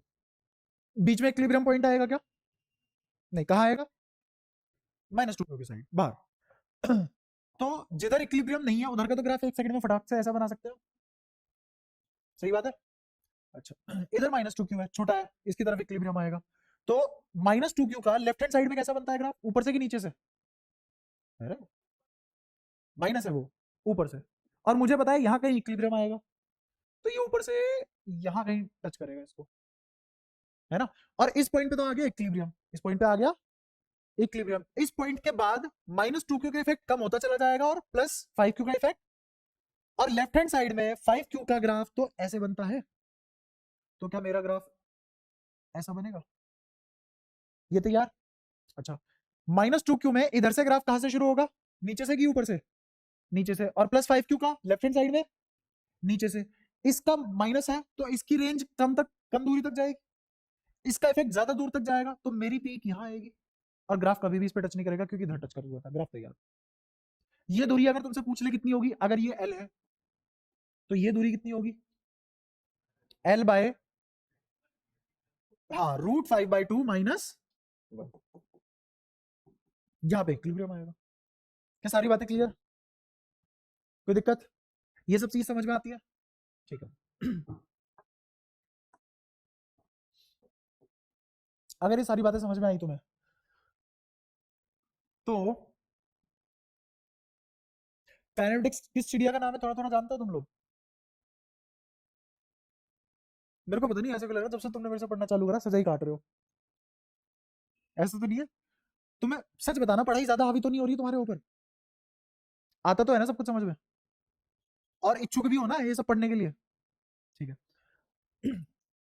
तो अगर तुम्हें काइनेमेटिक्स थोड़ी थोड़ी नहीं आती तो मैं बता देता हूँ, उसमें तुम ये सब पढ़ते थे कि अगर मेरी एक्सेलरेशन 0 है तो वेलोसिटी कांस्टेंट होगी, तो हम कौन सा फॉर्मूला लगाएंगे वेलोसिटी का, डिस्टेंस पर यूनिट टाइम या डिस्प्लेसमेंट पर यूनिट टाइम। लेकिन अगर मेरी एक्सेलरेशन 0 नहीं है, कांस्टेंट है, तो अब हर समय वेलोसिटी बदलेगी, तो अब इक्वेशन ऑफ मोशन लगाएंगे 3, कौन सी, v = u + at, फिर s = ut + ½ at², फिर v² - u² = 2as। और अगर मेरी एक्सेलरेशन भी वेरी कर रही है तो वेलोसिटी का रेट भी वेरी करेगा, इसका मतलब अब कैलकुलस काम आएगी, अब कोई फॉर्मूला काम नहीं आएगा। इन 3 बातों में अपनी काइनेमेटिक्स खत्म होती थी, इन 3 बातों में अपनी काइनेमेटिक्स खत्म होती थी। उसमें जो दूसरे वाला हिस्सा था जिसमें एक्सेलरेशन कांस्टेंट थी, तो उस एक्सेलरेशन कांस्टेंट में हमने एक और चीज पढ़ी थी जिसका नाम था motion under gravity, motion under gravity. जब एक्सेलरेशन जीरो, सॉरी, एक्सेलरेशन जब कांस्टेंट थी तो कौन कौन सी इक्वेशन लगा सकते हैं हम, 3, याद हो तुम्हें। तो अर्थ के हिसाब से जी तो कांस्टेंट ही है ना, और जी ही एक्सेलरेशन है, तो फ्री फॉल में क्या मुझे एक्सेलरेशन हमेशा पता थी, तो उसके हिसाब से हमने फॉर्मूले निकाल लिए थे, उसे बोलते थे मोशन अंडर ग्रेविटी। और वहां पे 3 इक्वेशन काम आती थी, वही मोशन वाली, ठीक है। अच्छा अब अगर कोई तुमसे बात करे कि अगर तुम्हारी ग्रेविटी कांस्टेंट है, अगर तुम्हारी ग्रेविटी कांस्टेंट है, जो कि होती भी है, तो acceleration due to gravity constant है, इसका मतलब मोटा मोटे तौर पे एक्सेलरेशन कांस्टेंट है, ये तो कर रहे हैं हम। अगर एक्सेलरेशन कांस्टेंट हो जाती है तो कितने तरीके के मोशन आ सकते हैं, अगर एक्सेलरेशन कांस्टेंट है तो पार्टिकल कितने तरीके से मूव कर सकता है, क्या पार्टिकल गोल गोल मूव कर सकता है कांस्टेंट एक्सेलरेशन पे, क्या पार्टिकल वेव मोशन कर सकता है कांस्टेंट एक्सेलरेशन पे, तुम ही बताओ, देखो अभी कितना टफ लग रही है तुम्हें ये सब बातें, है ना? अब तुम ही बताओगे, अगर समझ के करो। अभी तुम 11वीं पढ़ के आए हो, है ना? 6-7 महीने, 6-7 महीने नहीं, कहाँ, कब थे तुम्हारे एग्जाम? 1 महीने पहले ही तो थे, 1-1.5 महीने पहले तुमने 11वीं पास करी है। और तुम यहाँ पे तभी हो जब तुम पास कर चुके हो 11वीं। जो तुम्हें इतना टफ लगता था वो देखो कितना आसान था अगर लॉजिक लगाते तो। जैसे मैंने कहा कि एक बॉल है, इसको ड्रॉप कर दिया, कहाँ गिरेगी? ऊपर तो नहीं गिरेगी, नीचे ही गिरेगी। क्यों नीचे गिरी? ग्रेविटी, नीचे गिर गई। क्या लगा इस पे? ग्रेविटेशनल फोर्स लगा, है ना? किस एक्सेलरेशन से नीचे गिरी है? 9.8। नाम क्या है उसका? जी, है ना? क्या ये कांस्टेंट थी? कांस्टेंट थी ना? अच्छा, तो सीधी गिरी ना? क्या गोल गोल घूमी? नहीं। क्या वे मोशन कर गई? नहीं। क्या हाइपरबोला बना गई? नहीं। तो कैसा मोशन हुआ? Straight line motion. कैसा मोशन हुआ? अगर मैं इसी बॉल को यू स्पीड से ऊपर फेंक दूं जमीन से 90 डिग्री बना के, तो ये बॉल कहां जाएगी? देख, ध्यान से देख, कहां गया? हाँ, बाद में आया ना, अभी कहां गया? मैं कहा ये क्या चल रहा है, तो ये मारकर हाथ में छेद करके नीचे चला जाएगा। जब तुमने इसको यू वेलोसिटी से ऊपर फेंका, कहां गई ये बॉल? वे बनाती हुई गई है क्या? लहकती ही गई, सर्कुलर मोशन बना गई। कैसा मोशन था इसका? अब यहां पे इसकी फाइनल वेलोसिटी 0 हो चुकी। क्यों हुई 0? क्योंकि तुमने ऊपर लगाई थी वेलोसिटी, लेकिन जी कहां लग रहा है? जाते टाइम भी और आते टाइम भी। तो जी नीचे था, वेलोसिटी ऊपर थी, वेलोसिटी तब तक घटेगी जब तक 0 ना हो जाए। और अब मेरी वेलोसिटी एक्सेलरेशन की डायरेक्शन में आनी शुरू हो जाएगी और बढ़नी शुरू हो जाएगी। तो आते वक्त भी कैसा होगा पाथ? Straight line. क्लियर है सारी बातें? तो अगर मेरी एक्सेलरेशन कांस्टेंट है तो मोशन कैसा हो सकता है? क्या वेव मोशन हो सकता है? सर्कुलर मोशन हो सकता है। कैसा हो सकता है? Straight line. ये कब है? जब जब मैंने कहां फेंका था, ट्रैजेक्टरी कहां दी थी, या फिर फोर्स कहां लगाया था? भाई तुमने फोर्स ही तो लगाया होगा इस बॉल पे, और इस पे ग्रेविटी ने फोर्स लगाया होगा, तो लग तो फोर्स ही रहा है ना। तो फोर्स कैसे लग रहा था? फोर्स या तो पैरेलल लग रहा था या फिर परपेंडिकुलर। कहां लगाया तुमने परपेंडिकुलर? कहां लगाया परपेंडिकुलर? सही तो है आज? पक्का? घर वालों को चोट तो नहीं खिला दिया? बोल के अपने वाली शाम वाली डाइट दे दी उन्होंने, या पेडिग्री डाल दिया हो खाने में, बच्चे में ताकत आ जाएगी। पैरेलल और एंटी पैरेलल। तो कैसा होगा मोशन? कब? जब फोर्स कांस्टेंट होगा। मास तो कांस्टेंट है ही, जी कांस्टेंट था ही, तो एम जी हर पार्टिकल के लिए फिक्स होता है। तो ये कैसा फोर्स है? तो अब बात पता है क्या बनी? बात ये बनी, अगर फोर्स कांस्टेंट है और वो पैरेलल या एंटी पैरेलल लग रहा है, तो मोशन कैसा हो सकता है? स्ट्रेट लाइन होगी, ओनली स्ट्रेट लाइन। इतनी बात क्लियर है सबको, है ना? तो मैंने किस किस एंगल के लिए पढ़ लिया मोशन? 0 और 180। 0 और, अब बाकी जितने भी एंगल बचे हैं उनको मैंने नाम दिया थीटा। उनको क्या नाम दिया?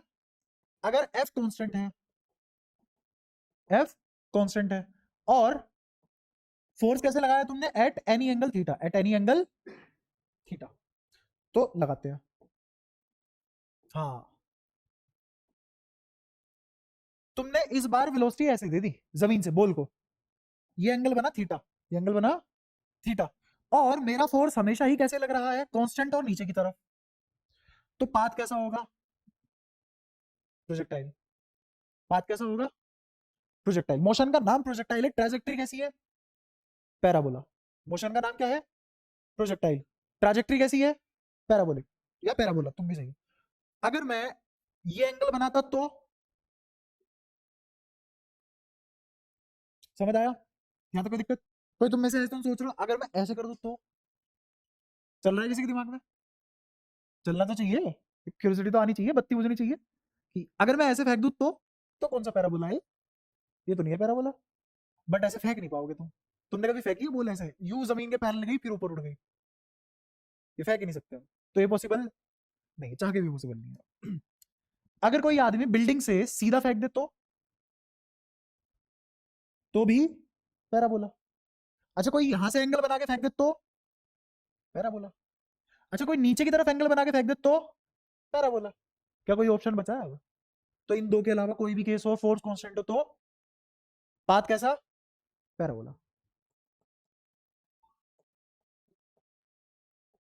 इन दोनों के अलावा कुछ और सोच पा रहे हो तो बताओ। या तो पैरेलल फेंक सकते हैं, या एंटी पैरेलल फेंक सकते हैं, या फिर किसी एंगल पे फेंक सकते हैं। तो दो ही तो मोशन है अपने पास, स्ट्रेट लाइन और पैराबोला। मैंने थोड़ी देर पहले बस यही सवाल पूछा था कि अगर अंडर कांस्टेंट एक्सेलेरेशन किसी पार्टिकल को फेंक दिया जाए, उस पर कोई फोर्स लगे, कांस्टेंट फोर्स लगे, तो पाथ कैसा हो सकता है पार्टिकल का? या तो स्ट्रेट लाइन या पैराबोला। मुश्किल था क्या सोचना? इसीलिए लॉजिक से काम करना जरूरी है। अगर तुम 11वीं ऐसे पढ़ते लॉजिक लगा लगा के तो आसान नहीं होती। कौन सी मुश्किल चीज है ये?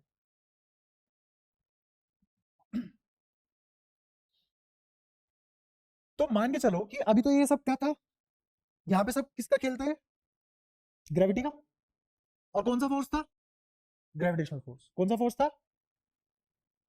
यहाँ कौन सा फोर्स पढ़ रहे हैं हम 12वीं में? Electrostatic force. तो अगर इलेक्ट्रोस्टैटिक फोर्स कांस्टेंट कर दिया जाए तो अब चार्ज कितने तरीके से मूव कर सकता है? दो ही तरीके हैं, स्ट्रेट लाइन या बस। तो अगर एफ इलेक्ट्रोस्टैटिक कांस्टेंट कर दिया जाए तो चार्ज का मैग्नीट्यूड तो कांस्टेंट ही होता है ना? चार्ज का मैग्नीट्यूड तो, अच्छा ग्रेविटेशनल फोर्स में क्या होता था? फोर्स mg के बराबर होता था ना? ये तो होता था। अच्छा, यहाँ पे फोर्स किसके बराबर होता है?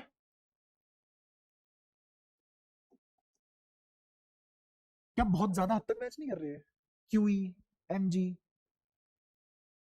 मास टाइम्स जी, चार्ज टाइम्स ई। पढ़ रहा है कुछ कुछ बल्ले? कोई दिक्कत? अच्छा इसी को ही क्या बोलते थे हम? Summation of all the forces. Summation of all the forces का नाम क्या रखते थे हम? ma।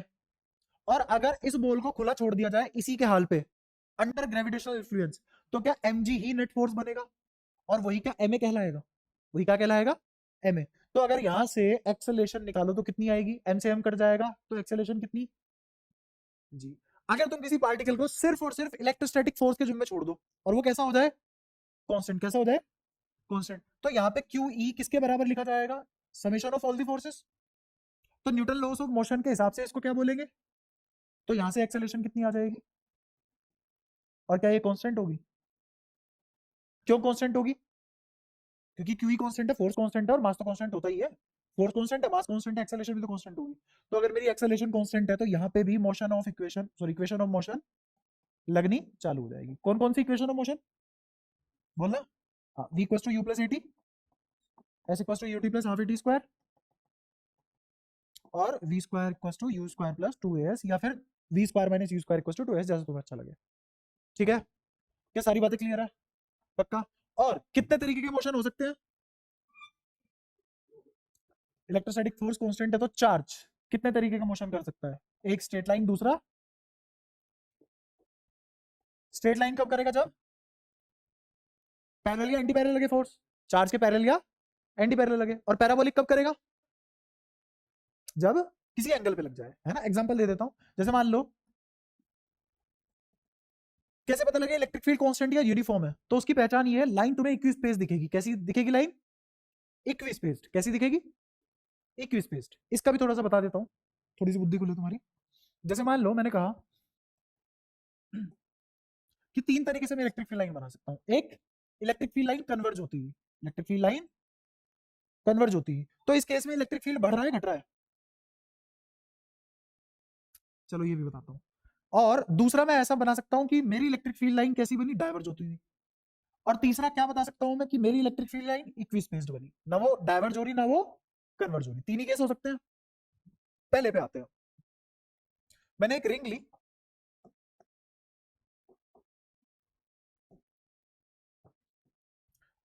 एक रिंग ली, उसको यहां प्लेस कर दिया, और दूसरी रिंग ली, उसको इसके पैरेलली यहां प्लेस कर दिया। तो बताओ पोजीशन ए और पोजीशन बी में से किसके अंदर से इलेक्ट्रिक फील्ड लाइन ज्यादा है, या इलेक्ट्रिक फील्ड लाइन डेंसिटी कहां ज्यादा है? बी पे। इलेक्ट्रिक फील्ड लाइन डेंसिटी का मतलब समझते हो? समझते हो ना? कितने स्पेस में कितनी इलेक्ट्रिक फील्ड है, लाइंस है? तो यहाँ इलेक्ट्रिक फील्ड लाइन दो है, यहाँ चार है, तो कहाँ ज्यादा है? तो कहाँ इलेक्ट्रिक फील्ड स्ट्रॉन्ग होगा? तो ए से बी पे आने पे इलेक्ट्रिक फील्ड बढ़ रहा है, घट रहा है? मैंने तो नहीं बताया, तुम नहीं करा आंसर। तो इलेक्ट्रिक फील्ड, अगर लाइन डाइवर्जिंग होती है इलेक्ट्रिक फील्ड बढ़ता है। इस पे आ जाओ। ये कैसा है? डाइवर्जिंग। ये कैसा था? कन्वर्जिंग। अगर लाइनें इकट्ठी होती है तो इलेक्ट्रिक फील्ड, और अगर लाइनें फैल जाती है तो इलेक्ट्रिक फील्ड। ये किसका केस है? कन्वर्जिंग का। ये किसका केस है? डाइवर्जिंग के केस में इलेक्ट्रिक फील्ड जैसे जैसे दूरी बढ़ती है वैसे वैसे घटता है। क्लियर है बात? तो यहाँ पे इलेक्ट्रिक फील्ड डिक्रीजिंग। ये तो समझ में आया। तीसरा देखो, तुम खुद बताओगे, बताओ। ए बी सी 3 रिंग बना दूं, इलेक्ट्रिक फील्ड जब हर जगह सेम है तो उसी को क्या बोलेंगे? कांस्टेंट है, यूनिफॉर्म है। तो ये किसका एग्जांपल बना? Uniform electric field. ये बात क्लियर है? अब बनाते कैसे यूनिफॉर्म इलेक्ट्रिक फील्ड? ये भी तो एक समस्या है भाई। चलो ये तो मैंने मान लिया कि यहाँ पे कोई नेगेटिव चार्ज होगा। कौन सा चार्ज होगा? तो इस पे इलेक्ट्रिक फील्ड लाइन मुझे आती हुई नजर आएंगी।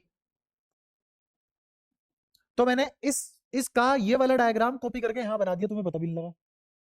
तो मुझे डायवर्जिंग का केस और कन्वर्जिंग का केस तो समझ में आता है। ये कैसा होगा? ये किसकी वजह से बन रहा होगा? पॉजिटिव चार्ज होगा, उसने इलेक्ट्रिक फील्ड लाइन एमिट कर दी होंगी। तो इनका तो मेरे को सोर्स पता लग गया, ये कैसे बनाया? ये भी समस्या है, पढ़ रखा है हमने। और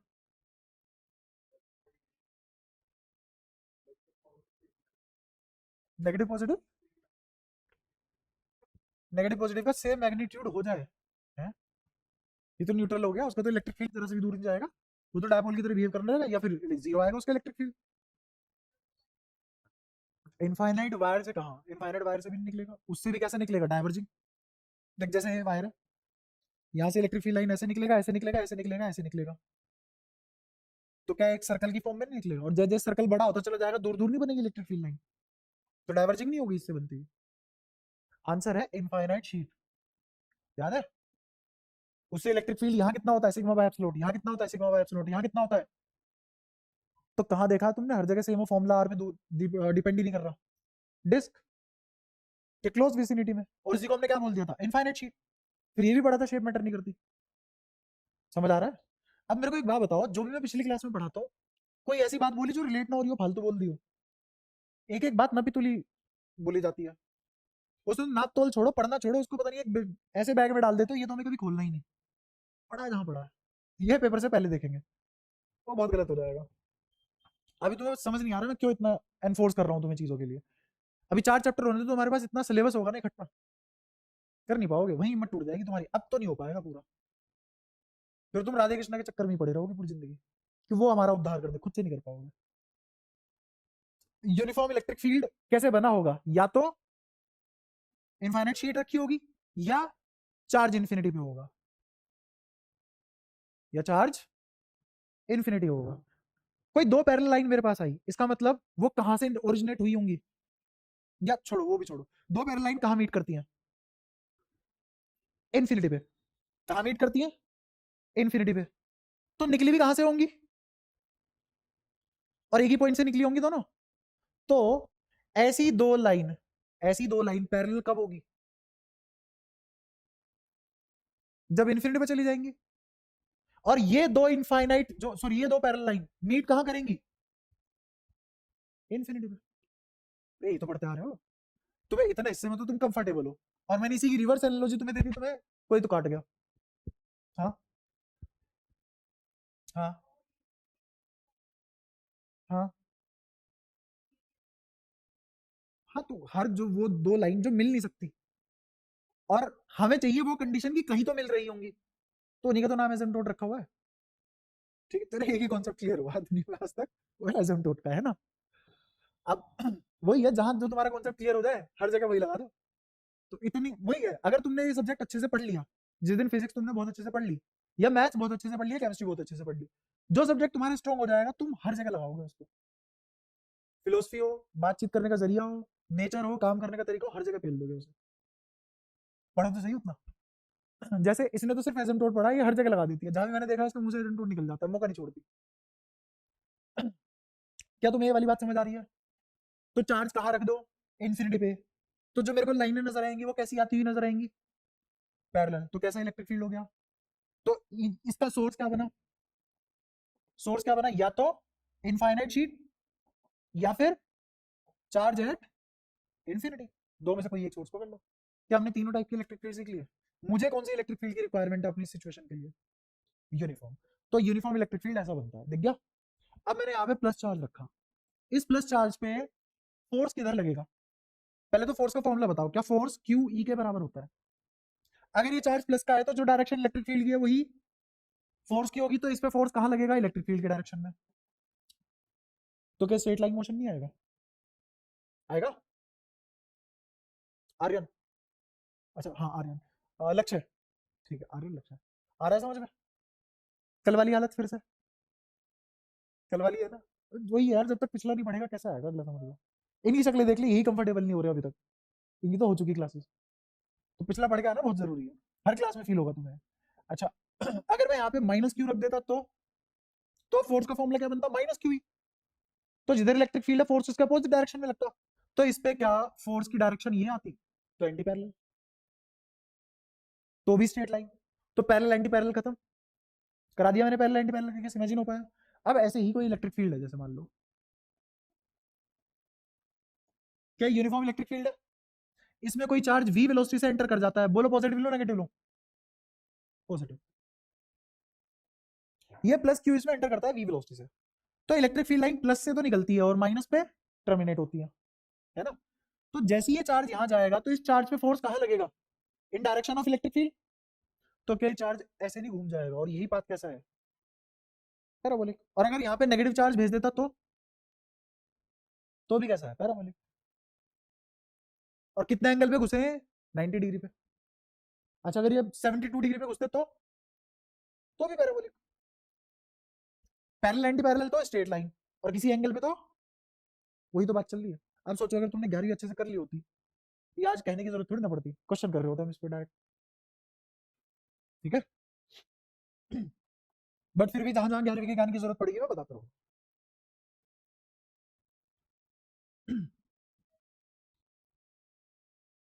अच्छा ये सारी बातें समझ आई ना जो मैंने बताई,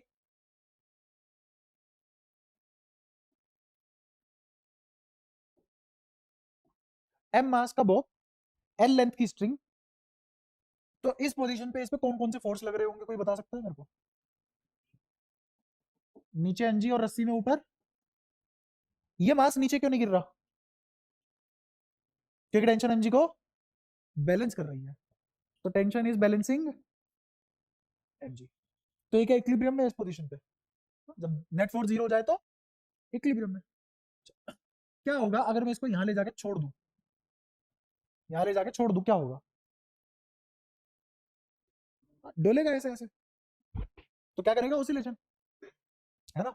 और मान लो कोई एनर्जी लॉस नहीं है, कोई एनर्जी लॉस नहीं है, तो वही ऑसिलेशन का नाम क्या पड़ जाएगा, एसएचएम, और उसी एसएचएम के टाइम पीरियड का फॉर्मूला क्या होता है इधर, 2 pi under root L by जी।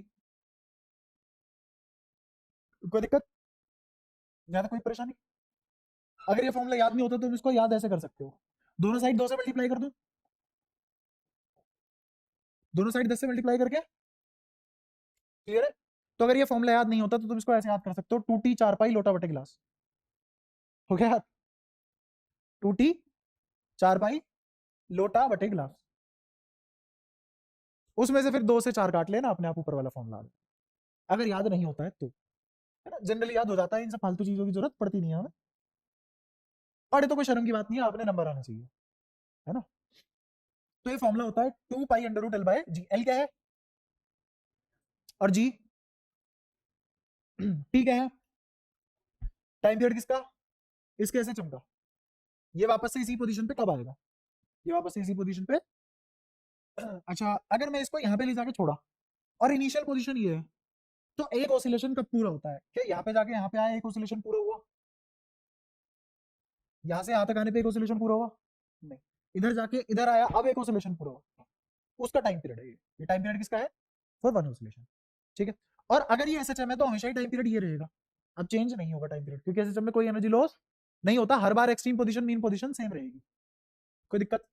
अच्छा क्या होगा अगर इस पे नीचे जी लग रहा होता, यही होता जो होता, जी लगा के तो करा हमने, तो नए फॉर्मूले में जी करके रहा है, तो अंडर कांस्टेंट एक्सेलरेशन इस पे नीचे जी लगा होगा और फोर्स एम जी लगा होगा, तो क्या इसने टॉर्क प्रोवाइड किया होगा इस एक्सिस के अबाउट, इस एक्सिस के अबाउट क्या प्रोवाइड किया इसने, एनजी ने, एनजी ने टॉर्क लगाया, तो क्या तभी तो ये ऐसे घूमा, तो इसको घुमाने वाला कौन है, टॉर्क, घुमाने वाला कौन है टॉर्क, ये भी बात समझ में आती है, ठीक है। वरना टाइम पीरियड का फॉर्मूला क्या आता है, 2 pi under root m by k, याद हो तुम्हें रिंग में करा था हमने, टाइम पीरियड का formula 2 pi under root m by k आता, अब यहाँ पे L बाई जी क्यों आया, क्योंकि यहाँ लग रहा है टॉर्क और वहां क्या लग रहा था, फोर्स। तो ये ऑसिलेशन टॉर्क की वजह से हो रहे हैं, वो ऑसिलेशन फोर्स की वजह से हो रहे थे। ठीक है। ये जी लगा, इसकी वजह से आ गया। अब इस फॉर्मूले में बस जी इफेक्टिव कर देना, तो हर सिचुएशन के लिए फॉर्मूला आ जाएगा। जैसे रिंग के केस में हमने क्या किया था, लेमडा इफेक्टिव। डिस्क के केस में क्या किया था, सिग्मा इफेक्टिव। ऐसे यहाँ क्या कर दिया, जी इफेक्टिव। जी इफेक्टिव निकालने का तरीका क्या होता है, ध्यान से देखना, ये है टाइम पीरियड, ये है टाइम पीरियड, और ये है टेंशन। तो इस टी और इस टी में कंफ्यूज मत होना, ठीक है। तो क्या यहाँ पे net force T minus m g था, और वो बैलेंस हो रहा था, जीरो था, तो टी बराबर एम जी आया। टी बराबर एम जी आने का मतलब क्या है, जी बराबर क्या आ गया, टी बाय। तो यहाँ तो टेंशन एम जी के बराबर थी, यहाँ टेंशन, टी की वैल्यू एम जी रखो, कितना आया, जी इफेक्टिव कितना आया, जी। लेकिन सिचुएशन बदलती, जी इफेक्टिव कुछ और भी आ सकता है। तो जी इफेक्टिव का फॉर्मूला क्या है, तो असलियत में मुझे क्या यूज करना चाहिए, जी इफेक्टिव। अभी एक एग्जांपल प्रकट करता हूं तुम्हारे सामने, उसमें तुम्हें समझ आ जाएगा।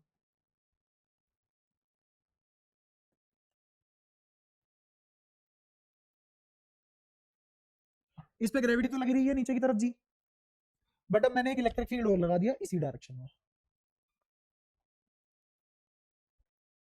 क्या ये यूनिफॉर्म इलेक्ट्रिक फील्ड है, सबको नजर आया, और जी पहले से लगी रहा था नीचे। अब क्या टाइम पीरियड होगा इसका, क्या निकालना है, टाइम पीरियड निकालना है। तो पहले ले जाते हैं इसको, जहां ले गए वहां से कितना ऊपर गया, थीटा ऊपर गया। तो लग रहा है थीटा ना, ऐसा हो ही नहीं सकता, ठीक है। नीचे कौन सा फोर्स लगा, एक और फोर्स भी तो लग रहा है नीचे, जिसका क्या नाम है, अगर ये मास m था और चार्ज कितना था इस पे, q, तो नीचे दो फोर्स लगे हैं, एक mg और एक q, है ना। यहां तो कोई परेशानी। अच्छा, इक्विलिब्रियम पोजीशन कौन सी है इसकी, ये है कि ये है, मीन पोजीशन ये वाली है। इस पे बताओ, इस पे नीचे कौन कौन लग रहा है, mg, और कौन कौन लग रहा है, q, और ऊपर कौन लग रहा है, क्या ये नीचे चला गया, बॉब नीचे नहीं गया, क्यों नहीं गया, क्योंकि इन दोनों को ये बैलेंस कर रहा है, कौन है, तो t कितना आ गया, mg प्लस q। और टाइम पीरियड का फॉर्मूला क्या होता है, 2 pi under root L by g effective. और जी इफेक्टिव कैसे निकालते हैं, टी बाय एम। तो अगर मुझे जी इफेक्टिव निकालना है तो क्या लिखूंगा मैं, टी बाय एम, बिल्कुल सही। तो डायरेक्ट लिख दूं, अलग से तो नहीं लिखो, टी बाय एम, ठीक है। तो एम जी को एम से डिवाइड करोगे कितना बचा, जी, और क्यू ई को एम से डिवाइड करोगे तो कितना बचेगा, क्यू ई बाय एम।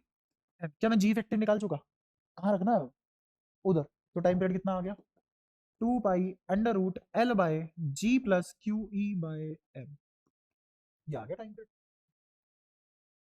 मुश्किल था क्या, छोटी छोटी चीजें समझो, जोड़ते हुए चलो, सब चीज आसान है। क्लियर, कोई दिक्कत, थोड़ा सा और एक लेवल अप करें, अगर इच्छा हो तुम्हारी, तैयार हो।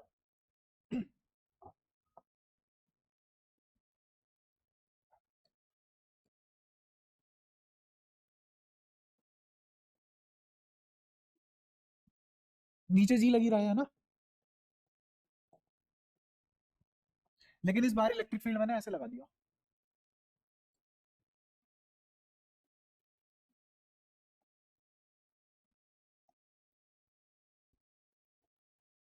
क्या इलेक्ट्रिक फील्ड यूनिफॉर्म है, मेरी कला पे मत ध्यान देना कि मैंने आगे बाकी लाइन बनाई है, फीलिंग समझो पैरेलली है, मैं नहीं बना पाया वो अलग बात है ना। तो कैसे electric field, uniform electric field. अब तुमसे सवाल वही है, पता ही होगा तुम्हें सवाल क्या है, सवाल इस टाइम पीरियड, है ना। तो कैसे करेंगे इसको, हम्म, हाँ, पहली बात तो ये बताओ, क्या ये मीन पोजीशन हो सकती है इसकी, नहीं, अब ये मीन पोजीशन हो ही नहीं सकती, क्योंकि इस पे चार्ज भी तो है ना, क्यू नाम का चार्ज, क्यू है, मास एम है, इस चार्ज पे कंटिन्यूअसली इधर फोर्स लग रहा है, तो ये कहाँ रेस्ट करेगा, ये अब इस पोजीशन पे रेस्ट करेगा। अगर मैं इसे खुला छोड़ दूं तो ये यहाँ रेस्ट करेगा, इस पोजीशन पे, यहाँ रेस्ट नहीं करेगा, वरना इस इलेक्ट्रिक फील्ड का मतलब ही क्या था, माइनस, तो इधर रेस्ट करता, अट्रैक्टिव लगता ना फोर्स, ठीक है। ये एंगल कैसे लिया तुमने, क्लॉकवाइज की एंटी क्लॉकवाइज, देखो इमेजिन करो घड़ी कैसे चलती है, क्या घड़ी के अपोजिट जा रहे हैं हम? 6 से 12 बजे है ना, तो कैसा है ये? और अगर माइनस क्यू होता तो एंगल कैसा आता? क्यों? बस ये फर्क है और कोई फर्क नहीं है। ठीक है। ये क्या है इसकी मीन पोजीशन, ये मीन पोजीशन नहीं है, समझ आया? मीन पोजीशन क्या है इसकी? ये है। अगर हल्का फुल्का सूडो फोर्स के ज्ञान हो तुम्हें, तो अगर मान लो मैंने गाड़ी की छत पे ऐसे एक पेंडुलम लटका रखा है, गाड़ी बाहर की है बढ़िया 200 की स्पीड पे, रोक ही नहीं रहे, गाड़ी में शक्ति आर पार हो जाती है साली, तो ये ऐसे लटका रहेगा या ये ऐसे लटकेगा? ए या बी? ऐसे मान के चलो कि अगर तुमने किसी ने रोलर कोस्टर में ड्राइव किया हो तो उसमें ऐसे होता है कि जैसे यूं चढ़ती है वो बहुत तेज, तो तुम पीछे की तरफ जर्क लेते हो या आगे की तरफ? तो तुम्हारी नेचुरल टेंडेंसी कहाँ है रेस्ट करने की? पीछे या उसी पोजीशन पे जहां तुम थे, पीछे की तरफ? सूडो फोर्स लग रहा है। तो ऐसे ही जब 200 की स्पीड में गाड़ी चलेगी तो ये यहाँ रेस्ट करेगा ना, ये इसकी इक्विलिब्रियम पोजीशन आएगी, ये थोड़ी ना, क्योंकि इधर फोर्स लग रहा है, यहाँ भी तो वही हुआ है, एक फोर्स लग रहा है, तो रेस्ट यहाँ करेगा, यहाँ करेगा, यहाँ करेगा रेस्ट। क्या मैं समझा पाया? रेस्ट कहाँ करेगा? एक थीटा पोजीशन पे रेस्ट करेगा। अब ये है इसकी इक्विलिब्रियम पोजीशन, समझ आया? पक्की बात है? हाँ। नहीं, सूडो फोर्स अलग है, इलेक्ट्रोस्टैटिक फोर्स अलग है। इलेक्ट्रोस्टैटिक फोर्स रियल फोर्स है, सूडो फोर्स रियल फोर्स नहीं था। हाँ, इफेक्ट दोनों के रियल है, इफेक्ट दोनों के मैच हो सकते हैं। तो जो इफेक्ट वहां सूडो दे रहा था वो इफेक्ट यहाँ इलेक्ट्रोस्टैटिक दे रहा है। यहाँ तक कोई दिक्कत? ठीक है। तो मेरे को बताओ इक्विलिब्रियम कहाँ आता है? मीन पोजीशन पे आता है या हर पोजीशन पे इक्विलिब्रियम होता है? सिर्फ मीन पोजीशन पे। तो मुझे जी इफेक्टिव कहाँ से निकालना चाहिए? मीन पोजीशन से या किसी भी पोजीशन से? और यहाँ की मीन पोजीशन, तो यहाँ से निकालेंगे जी इफेक्टिव, और तब टाइम पीरियड के फॉर्म में रखेंगे। समझ आया? तो नीचे क्या लगेगा इस पे, और इधर क्या लगेगा? इन दोनों का कोई रिजल्टेंट आएगा, इन दोनों का कोई रिजल्टेंट आएगा। कितने एंगल पे? इस थीटा एंगल पे। और कितना होगा वो? अंडर रूट क्यू ई square plus m g square plus 2 QE m g cos 90, जो 0 हो गया। कौन सा फॉर्मूला लगाया? Under root a square plus b square plus 2ab cos theta resultant of 2 vector at 90 degree. तो इन दोनों का रिजल्टेंट यहाँ आया। इस पूरे रिजल्टेंट को, फोर्स ही तो है ना, इस पूरे रिजल्टेंट को कौन बैलेंस कर रहा है? तभी तो इधर नहीं जा रहा है। तो क्या टेंशन निकाल ली हमने? टेंशन किसके बराबर आ गई? क्यू ई square plus n g square का अंडर रूट। तो जी इफेक्टिव कैसे निकलेगा? इसको किससे डिवाइड कर दो? एम से। तो ध्यान से देखना, तुम्हारे सामने एम से डिवाइड करूंगा इसको।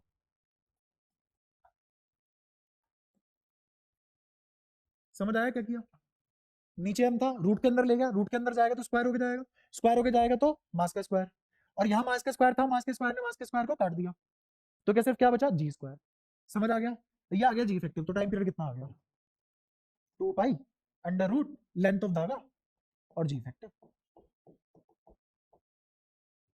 और इसमें भी यहाँ अंडर रूट लगाना मत भूलना।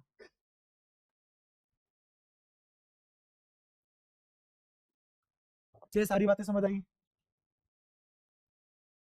कोई दिक्कत किसी को यहाँ? पक्की बात है? ठीक है। और एंगल कैसे निकालेंगे? हाँ, टेन थीटा निकाल लो। टेन थीटा किसके बराबर आएगा? और हम पहले से ही जानते हैं कि हमने ये पढ़ रखा है टेन थीटा, जो हमने क्विज में सवाल किया था लास्ट वाला, उसमें बहुत कुछ सीखा था। तो टेन थीटा किसके बराबर आएगा? Electrostatic force upon gravitational force, है ना? या फिर टेंशन हो तो टेंशन, है ना? तो कितना आ जाएगा? यहाँ पे कौन है? क्यू ई परपेंडिकुलर, और बेस कौन है? M G. तो कितना आ जाएगा? Q E by M G. तो थीटा कितना आ गया? Tan inverse Q E by M G. अगर ये भी नेगेटिव चार्ज होता तो ये यहाँ आ जाता, इसकी इक्विलिब्रियम पोजीशन ये होती।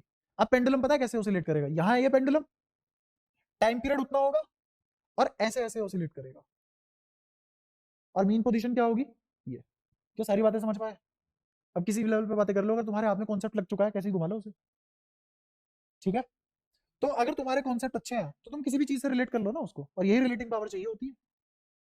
सीबीएसई क्यों दे रहा है कॉम्पिटेटिव एग्जाम वाले क्वेश्चन? वो एमसीक्यू आते हैं ना तुम्हारे शुरुआत में, वो एमसीक्यू में कौन से कॉम्पिटेटिव एग्जाम वाले क्वेश्चन होते हैं हल्के हल्के? फिर बच्चा रोता है पेपर में, हमसे तो ये पूछ लिया तो सिलेबस में था नहीं। यार था सिलेबस में, उसने 11वीं का मिला के पूछा है बस, और कुछ नहीं है। तो कॉम्पिटेटिव सवाल का मतलब ही यही है कि तुमसे जो जो तुम पढ़ रहे हो उससे नहीं पूछा, पूछा उसी से, बट रिलेट कर लिया उसको 2-3 कॉन्सेप्ट से, वो कॉम्पिटेटिव सवाल हो जाता है बस। याद है? बताओ, सारी बातें क्लियर है? कोई भी बात जो तुम्हें समझ में ना आई हो। अब हम फेज शुरू कर रहे हैं इस चैप्टर का, गॉस थ्योरम लास्ट फेज है, उसके बाद ये चैप्टर खत्म हो जाएगा। अगेन गॉस थ्योरम कहने को बहुत छोटा सा, बट हम छोटे में खत्म करेंगे नहीं, हम तो पूरी चीज पढ़ेंगे ना, जो जो हो सकता है, क्योंकि मेरे को शीट देनी है, उस शीट में क्वेश्चन है, वो तुमसे तब तक नहीं होंगे जब तक मैं नहीं पढ़ाऊंगा वो सब, है? तुम कर भी रहे हो ऐसे शीट वगैरह, तुम पूछ ही लो। कितनी भेजी थी मैंने अभी, 4 भेजी है, 5 भेजी है, 5 भेजी है, 4 और भेजनी है, वो गॉस थ्योरम के ऊपर है इसलिए नहीं भेज रहा था। 4 में से सॉरी 5 में से कितनी होगी, किस किस की 3 शीट पूरी हो चुकी है, 5 में से 3 पूरी हो चुकी है, तीसरी आज स्टार्ट करेगा, तीसरी चल रही है।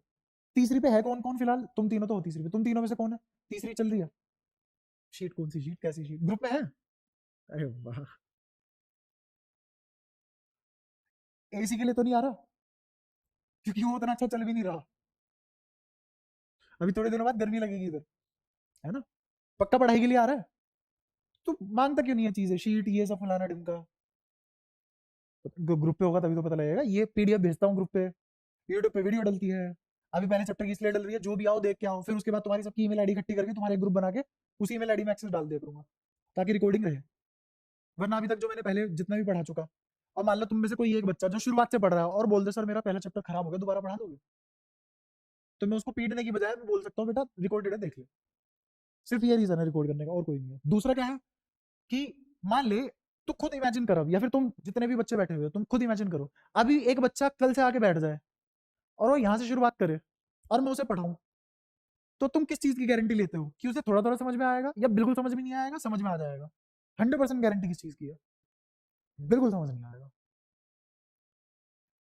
और मैं ये गारंटी दे सकता हूँ कहीं और जाएगा 100% समझ आएगा, तो इसका मतलब बाकी सब बढ़िया पढ़ा रहे हैं, खराब पढ़ा रहे हैं, हाँ ठीक है कोई दिक्कत नहीं है, वैसे फ्रीडम खराब पढ़ा रहे हैं, बट जिस दिन एग्जाम होगा और पेपर होगा, तो मेरे यहाँ का जो भी बच्चा है, जो पिछला 12वीं का जो बैच गया उससे तुम पूछ लेना, वो तो 14 दिन का बैच था वो 12वीं का, उनसे पूछना कि तुम्हारे लिए पेपर कैसा था, और फिर दुनिया से पूछना कि सेट 3 कैसा था इस साल का, तो तुम्हें पता लग जाएगा मेरे यहाँ का रिस्पॉन्स कैसा है, वहाँ का रिस्पॉन्स कैसा है, तो कंपैरिजन से पता लगता है एग्जाम वाले दिन, जिस दिन पेपर होता है। इंसान जीता है ना दुनिया में, जीते टाइम वो बोलता है कि भाई कोई नहीं, भगवान मरने के बाद हिसाब लेता है, तो वो तो पता नहीं सच है कि नहीं, पर हाँ हमारे यहाँ ये है कि सीबीएसई वाला हिसाब लेगा तुमसे साल के बाद, 1 साल के बाद जब वो हिसाब ले रहा होगा कौन उसको अच्छा हिसाब दे पाएगा, उसकी बात है, मेरे को कंफर्ट करने में कोई मजा है ही नहीं, कंफर्ट में क्या रखा है, कुछ भी नहीं, कंफर्ट में तो तुम घर पे थे, है ना, कंफर्ट में तो तुम कब थे, जब छोटे से थे स्कूल नहीं जाना पड़ रहा था, उसके बाद से तुम्हें जिंदगी में कंफर्ट दिया है किसी ने, स्कूल में जाने के बाद रो रहे हो तो तुम पिट रहे हो, हंस रहे हो तो तुम पिट रहे हो, नहीं हो तुम्हारे साथ, क्लास में बैठे बैठे हंस रहे हो, टीचर पीट के चलाया, क्यों हंस रहा है, रो रहे हो टीचर पीट के चलाया, साला रोता रहता है, तो उसके बाद बताओ तुम्हें कभी किसी ने कुछ ऐसा कंफर्टिंग कोई चीज दी हो, कंफर्ट के नाम पे क्या होता है कि ले बेटा सेब खा ले, ताकत आएगी, ताकि और डिस्कम्फर्ट हो, तो रियलिटी एक्सेप्ट करो इसको, है ना। गोस थ्योरम शुरू कर रहे हैं, और गोस थ्योरम पढ़ने से पहले थोड़ा थोड़ा इलेक्ट्रिक फील्ड लाइन के बारे में पता होना चाहिए। अगेन मैंने 3 चीजें बताई थी तुम्हें, कौन कौन सी, पहली इलेक्ट्रिक फील्ड, दूसरी इलेक्ट्रिक फील्ड लाइन, तीसरी इंटेंसिटी, हम क्या पढ़ते हैं, और इलेक्ट्रिक फील्ड लाइन क्या है कॉन्सेप्ट, और इलेक्ट्रिक फील्ड क्या है, कहने की बात है, एक शुरुआत तो करें भी, क्या बोला कुछ तो नाम रखे, तो वो दायरा जिसमें दूसरा चार्ज कुछ तो फील करता है वो क्या है, इलेक्ट्रिक फील्ड, इलेक्ट्रिक फील्ड, वो किस तरीके से फील कर रहा है उसको समझने का कॉन्सेप्ट क्या है, इलेक्ट्रिक फील्ड लाइन, कोई इमेजिनरी हाथ निकला उसने ऐसे पकड़ के फेंक दिया, ऐसे पकड़ के खींच लिया, तो ऐसे इमेजिनरी हाथ बनाना पॉसिबल नहीं है, तो हमने क्या बनाई, तीर, है ना, तो उसको क्या नाम दिया, इलेक्ट्रिक फील्ड लाइन। दूसरा कितना लगा उसको क्वांटिफाई कर दिया, है ना, 5 यूनिट लगा, 15 यूनिट लगा, 10⁻⁵ यूनिट लगा, वो क्या है उसको क्वांटिफाई करना, वो कहाँ पढ़ा हमने, इंटेंसिटी में। लेकिन यहाँ क्या पढ़ रहे हैं हम, इलेक्ट्रिक फील्ड लाइन, तो इलेक्ट्रिक फील्ड लाइन पढ़ तो सकते नहीं है, कॉन्सेप्ट है, कॉन्सेप्ट की क्या होती है, फॉर्मुले तो होते नहीं, प्रॉपर्टीज होती है, तो हम क्या पढ़ेंगे अब, properties, properties of electric field line. Again तुम्हें दुनिया में कोई आदमी नहीं मिलेगा गॉस थ्योरम में इलेक्ट्रिक फील्ड लाइन पढ़ाता हूँ, चैप्टर की शुरुआत में पढ़ाते हैं सब, मैं क्यों पढ़ा रहा हूँ यहाँ, कोई रीजन होगा, वो रीजन क्या है कि मैं इसको इससे रिलेट करूंगा क्योंकि रिलेट होता होगा, तो अगेन यहाँ भी हम रिलेट करके ही पढ़ेंगे, कोई भी बात ऐसी नहीं होगी जो पिछले वाले से रिलेट ना हो।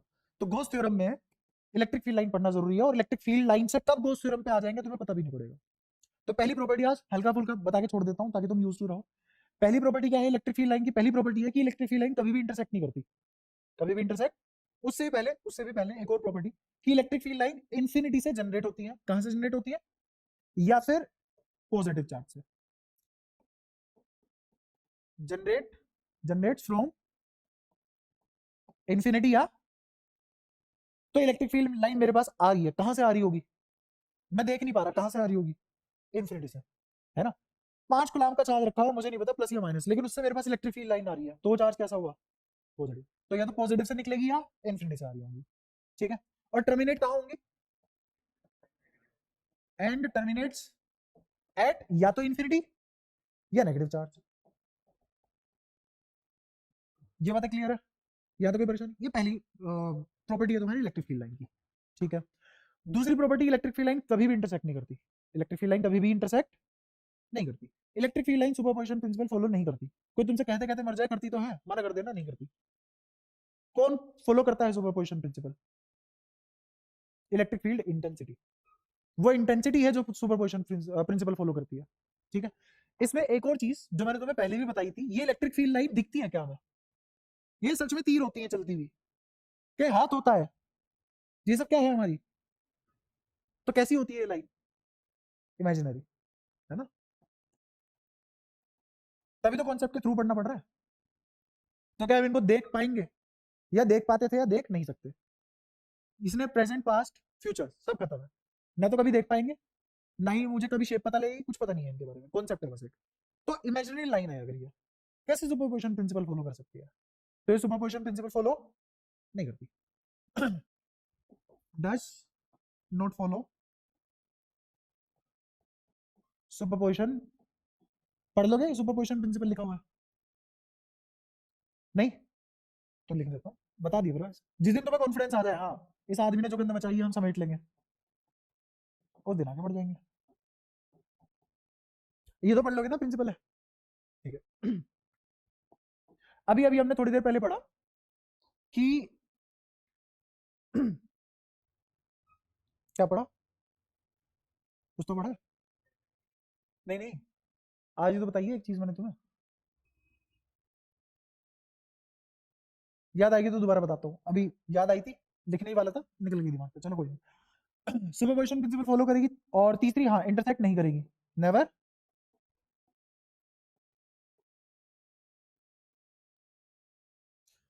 अब ये नेवर इंटरसेक्ट पे ना कहानी है, कहानी क्या है, हल्की फुल्की सी कहानी है कि मान लो यहाँ एक इलेक्ट्रिक फील्ड लाइन ऐसे जा रही थी, यहाँ एक इलेक्ट्रिक फील्ड लाइन ऐसे जा रही थी। अब जैसे ये दोनों आगे बढ़ती रहेंगी तो ये काट देंगे ना एक दूसरे को, बट ऐसा पॉसिबल है नहीं, ऐसा पॉसिबल नहीं है। कॉन्सेप्ट ये है कि किसी भी पॉइंट पे अगर मैं टेंजेंट डाल दूं तो वो टेंजेंट मुझे किसकी डायरेक्शन बताएगी? इलेक्ट्रिक फील्ड इंटेंसिटी की। ये है इलेक्ट्रिक फील्ड लाइन, ये लाइन कौन सी है?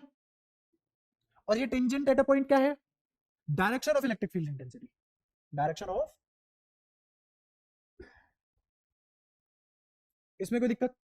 तो यहां से एक और कॉन्सेप्ट, ये प्रॉपर्टी में नहीं लिखा जाता, समझ लो ऐसी। कभी भी किसी लाइन पे, किसी भी इलेक्ट्रिक फील्ड लाइन पे टेंजेंट ड्रॉ करोगे तो वो किसकी डायरेक्शन निकाल के देगा तुम्हें? इलेक्ट्रिक फील्ड इंटेंसिटी, है ना। तो जैसे ये इंटरसेक्ट करने वाली होंगी तो ये ऐसे निकल जाएंगी,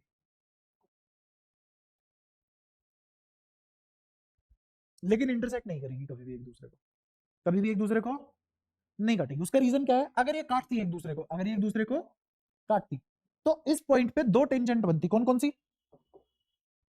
एक ये और एक ये। तो इस पॉइंट पे इलेक्ट्रिक फील्ड इंटेंसिटी की एक ही पॉइंट पे, एक ही टाइम पे दो साइमल्टेनियस डायरेक्शन आ जाती, क्या पॉसिबल है? इसका मतलब पता है क्या है? इस पॉइंट पे अगर प्लस क्यू रख दो तो इस वाली टेंजेंट के हिसाब से ये चार्ज ऐसे जाना चाहिए, इस वाली टेंजेंट के हिसाब से ये चार्ज ऐसे चला जाना चाहिए, कि ये चार्ज दोनों तरफ चला जाएगा क्या? नहीं। अब समझ में आया कि इलेक्ट्रिक फील्ड लाइन नेवर, क्या जस्टिफाई कर दिया ये भी? तो इलेक्ट्रिक फील्ड लाइन कभी भी इंटरसेक्ट नहीं करती, रीजन है ये, क्योंकि tangent at a point gives the direction of electric field intensity, hence at a point two tangent can never exist, therefore electric field line can never intersect।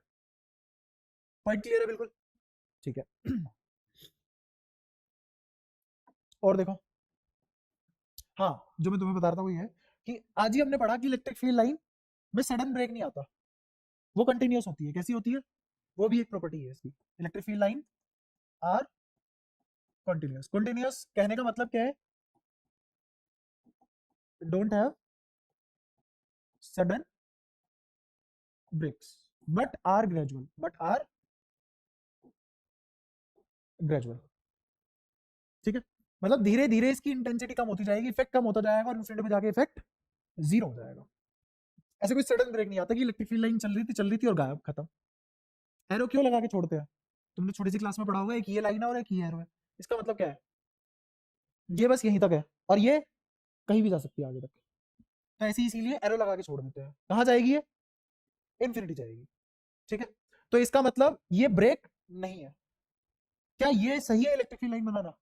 नहीं, क्यों? क्योंकि ये सडन ब्रेक है। ठीक है, तो ये सही है और ये गलत है। ये वाली प्रॉपर्टी भी क्लियर? ठीक है, अब थोड़ा सा और मोर इंपॉर्टेंट प्रॉपर्टी की तरफ बढ़ते हैं। मोर इंपॉर्टेंट प्रॉपर्टी है कि अगर तुम चार्ज के ज्यादा पास हो, देखना ध्यान से।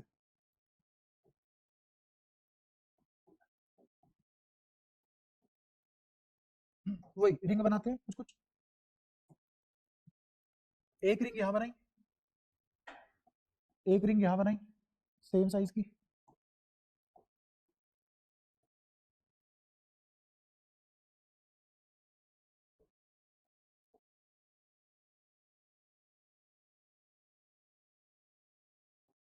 इन दोनों रिंग में से कहां इलेक्ट्रिक फील्ड ज्यादा है?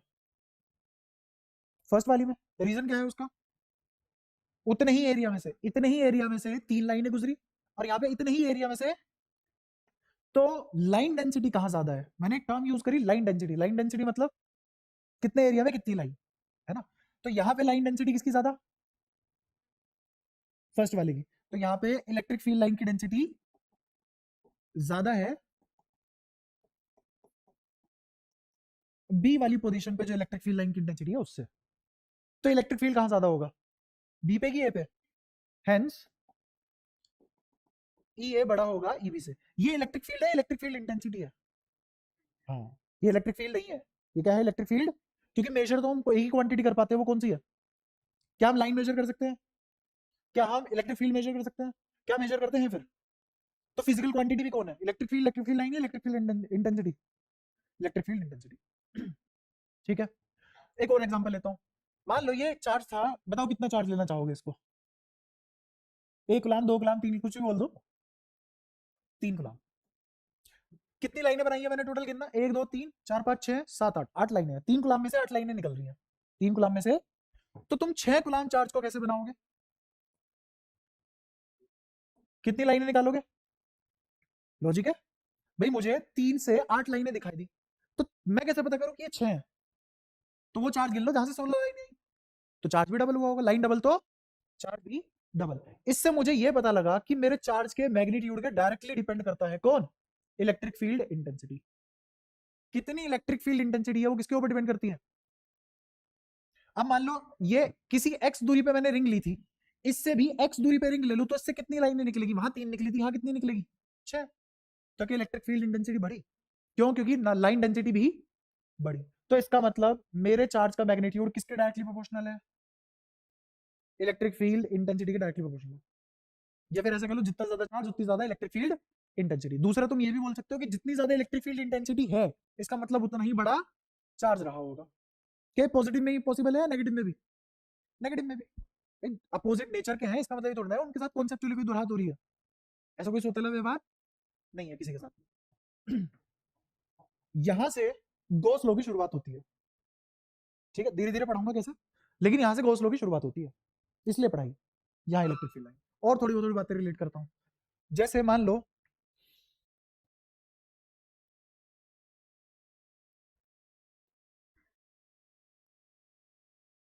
वो नहीं करता, अभी दूसरी बात करता हूँ, क्योंकि तुम्हारे पास अभी इतना टाइम नहीं है, टाइम लग जाएगा उसमें।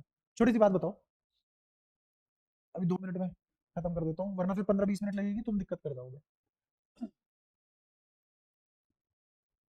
ये मान लो क्यू चार्ज है और ये भी क्यू है, दोनों के बीच का फोर्स लिखवाना।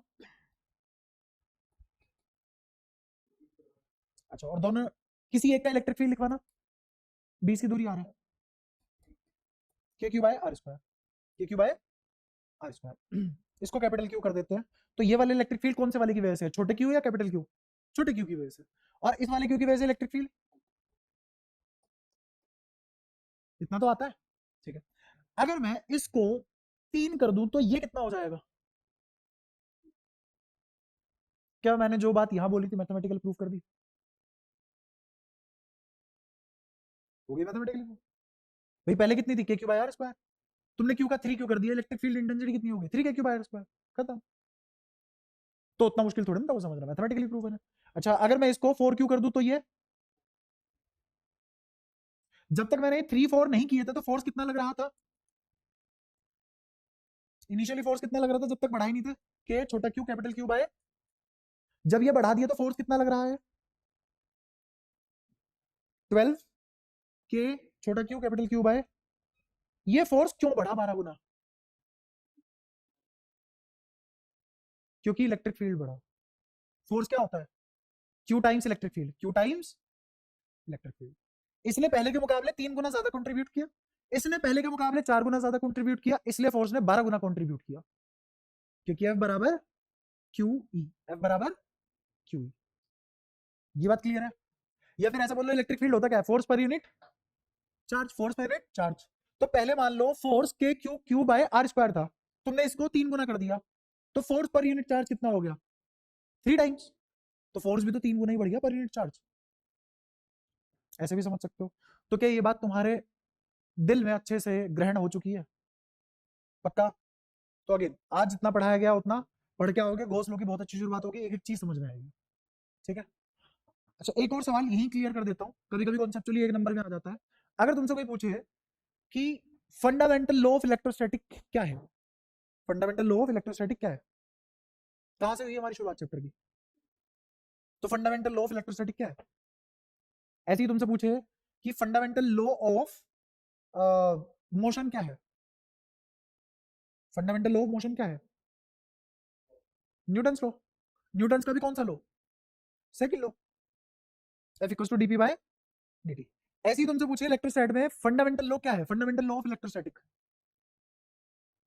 Fundamental law of electrostatic is Coulomb's या गॉस, गॉस, ये याद रखना, कूलम्ब्स लॉ नहीं होता।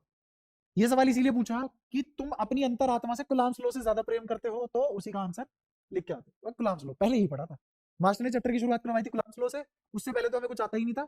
तो फंडामेंटल लॉ क्या हुआ, कूलम्ब्स, जबकि असलियत ये नहीं है। फंडामेंटल लॉ क्या है इलेक्ट्रोस्टैट का, गॉस लॉ। असलियत में हमें पहले क्या पढ़ना चाहिए, क्यों नहीं पढ़ते, औकात भी तो होती है ना। हाँ यही रीजन है, सच में यही रीजन है। दुनिया में कोई गॉस लॉ पहले नहीं पढ़ा था, लेकिन अगर बहुत अच्छे से इलेक्ट्रोस्टैट पढ़नी है और तुमने आईक्यू और बुद्धि की कोई कमी नहीं है, तो पहले किससे शुरुआत करनी चाहिए हमें, क्योंकि ना तो हम उतनी मैथ जानते हैं और ना ही हमारी समझ उस लेवल पे है, तो इसीलिए हम इसको बाद में पढ़ते हैं। तो हम इलेक्ट्रोस्टैट को गॉस लॉ से कनेक्ट करते हैं, जबकि असलियत क्या है, गॉस लॉ से इलेक्ट्रोस्टैट आया। तो फंडामेंटल लॉ क्या है, Gauss law. Fundamental law of electrostat is Gauss law, ठीक है। बाकी शुरुआत करते हैं इसकी अगली क्लास से। और अगेन भाई पढ़ के आओ यार। अच्छा कोई सा तुम्हारा इस बारे में टेस्ट ही रखने की सोच रहा हूँ, टेस्ट रख दूं क्या, गॉस लॉ से पहले जितना हो चुका है उसका टेस्ट रख दूं? पहले तुम डाउट पूछ लेना, तुम्हारा डाउट हो, तुम्हारी बारी पहले फिर मेरी बारी, चलेगा? तुम्हें पूरी छूट दी जा रही है, ऐसा नहीं है कि मास्टर ये साला टेस्ट ले रहा है, मैंने पढ़ाया भी, फिर तुमसे वापस रिस्पॉन्स भी मांगा, फिर मैं ये भी पूछ रहा हूँ अभी भी टेस्ट से पहले जो पूछना है पूछ लेना, उसके बाद टेस्ट लूंगा, उसके बाद नंबर कमाते हैं। तो मैं बताता हूँ, यहाँ कोई तो बत्तख बनेगा जिसके नंबर कम आएंगे, है ना, उस पर कोई किताब रखी जाएगी, तुम्हें पता है किस जगह पे रखी जाएगी वो किताब, और किताब गिरते ही कोई गांव वाला हिसाब, मजा है। तो इसका मतलब अब मजबूरी है पढ़ के आना, है ना, ऐसे तुम मान नहीं रहे हो तो कैसे तो मानोगे? तो अगली क्लास में तुम अपने आप पढ़ के आओगे।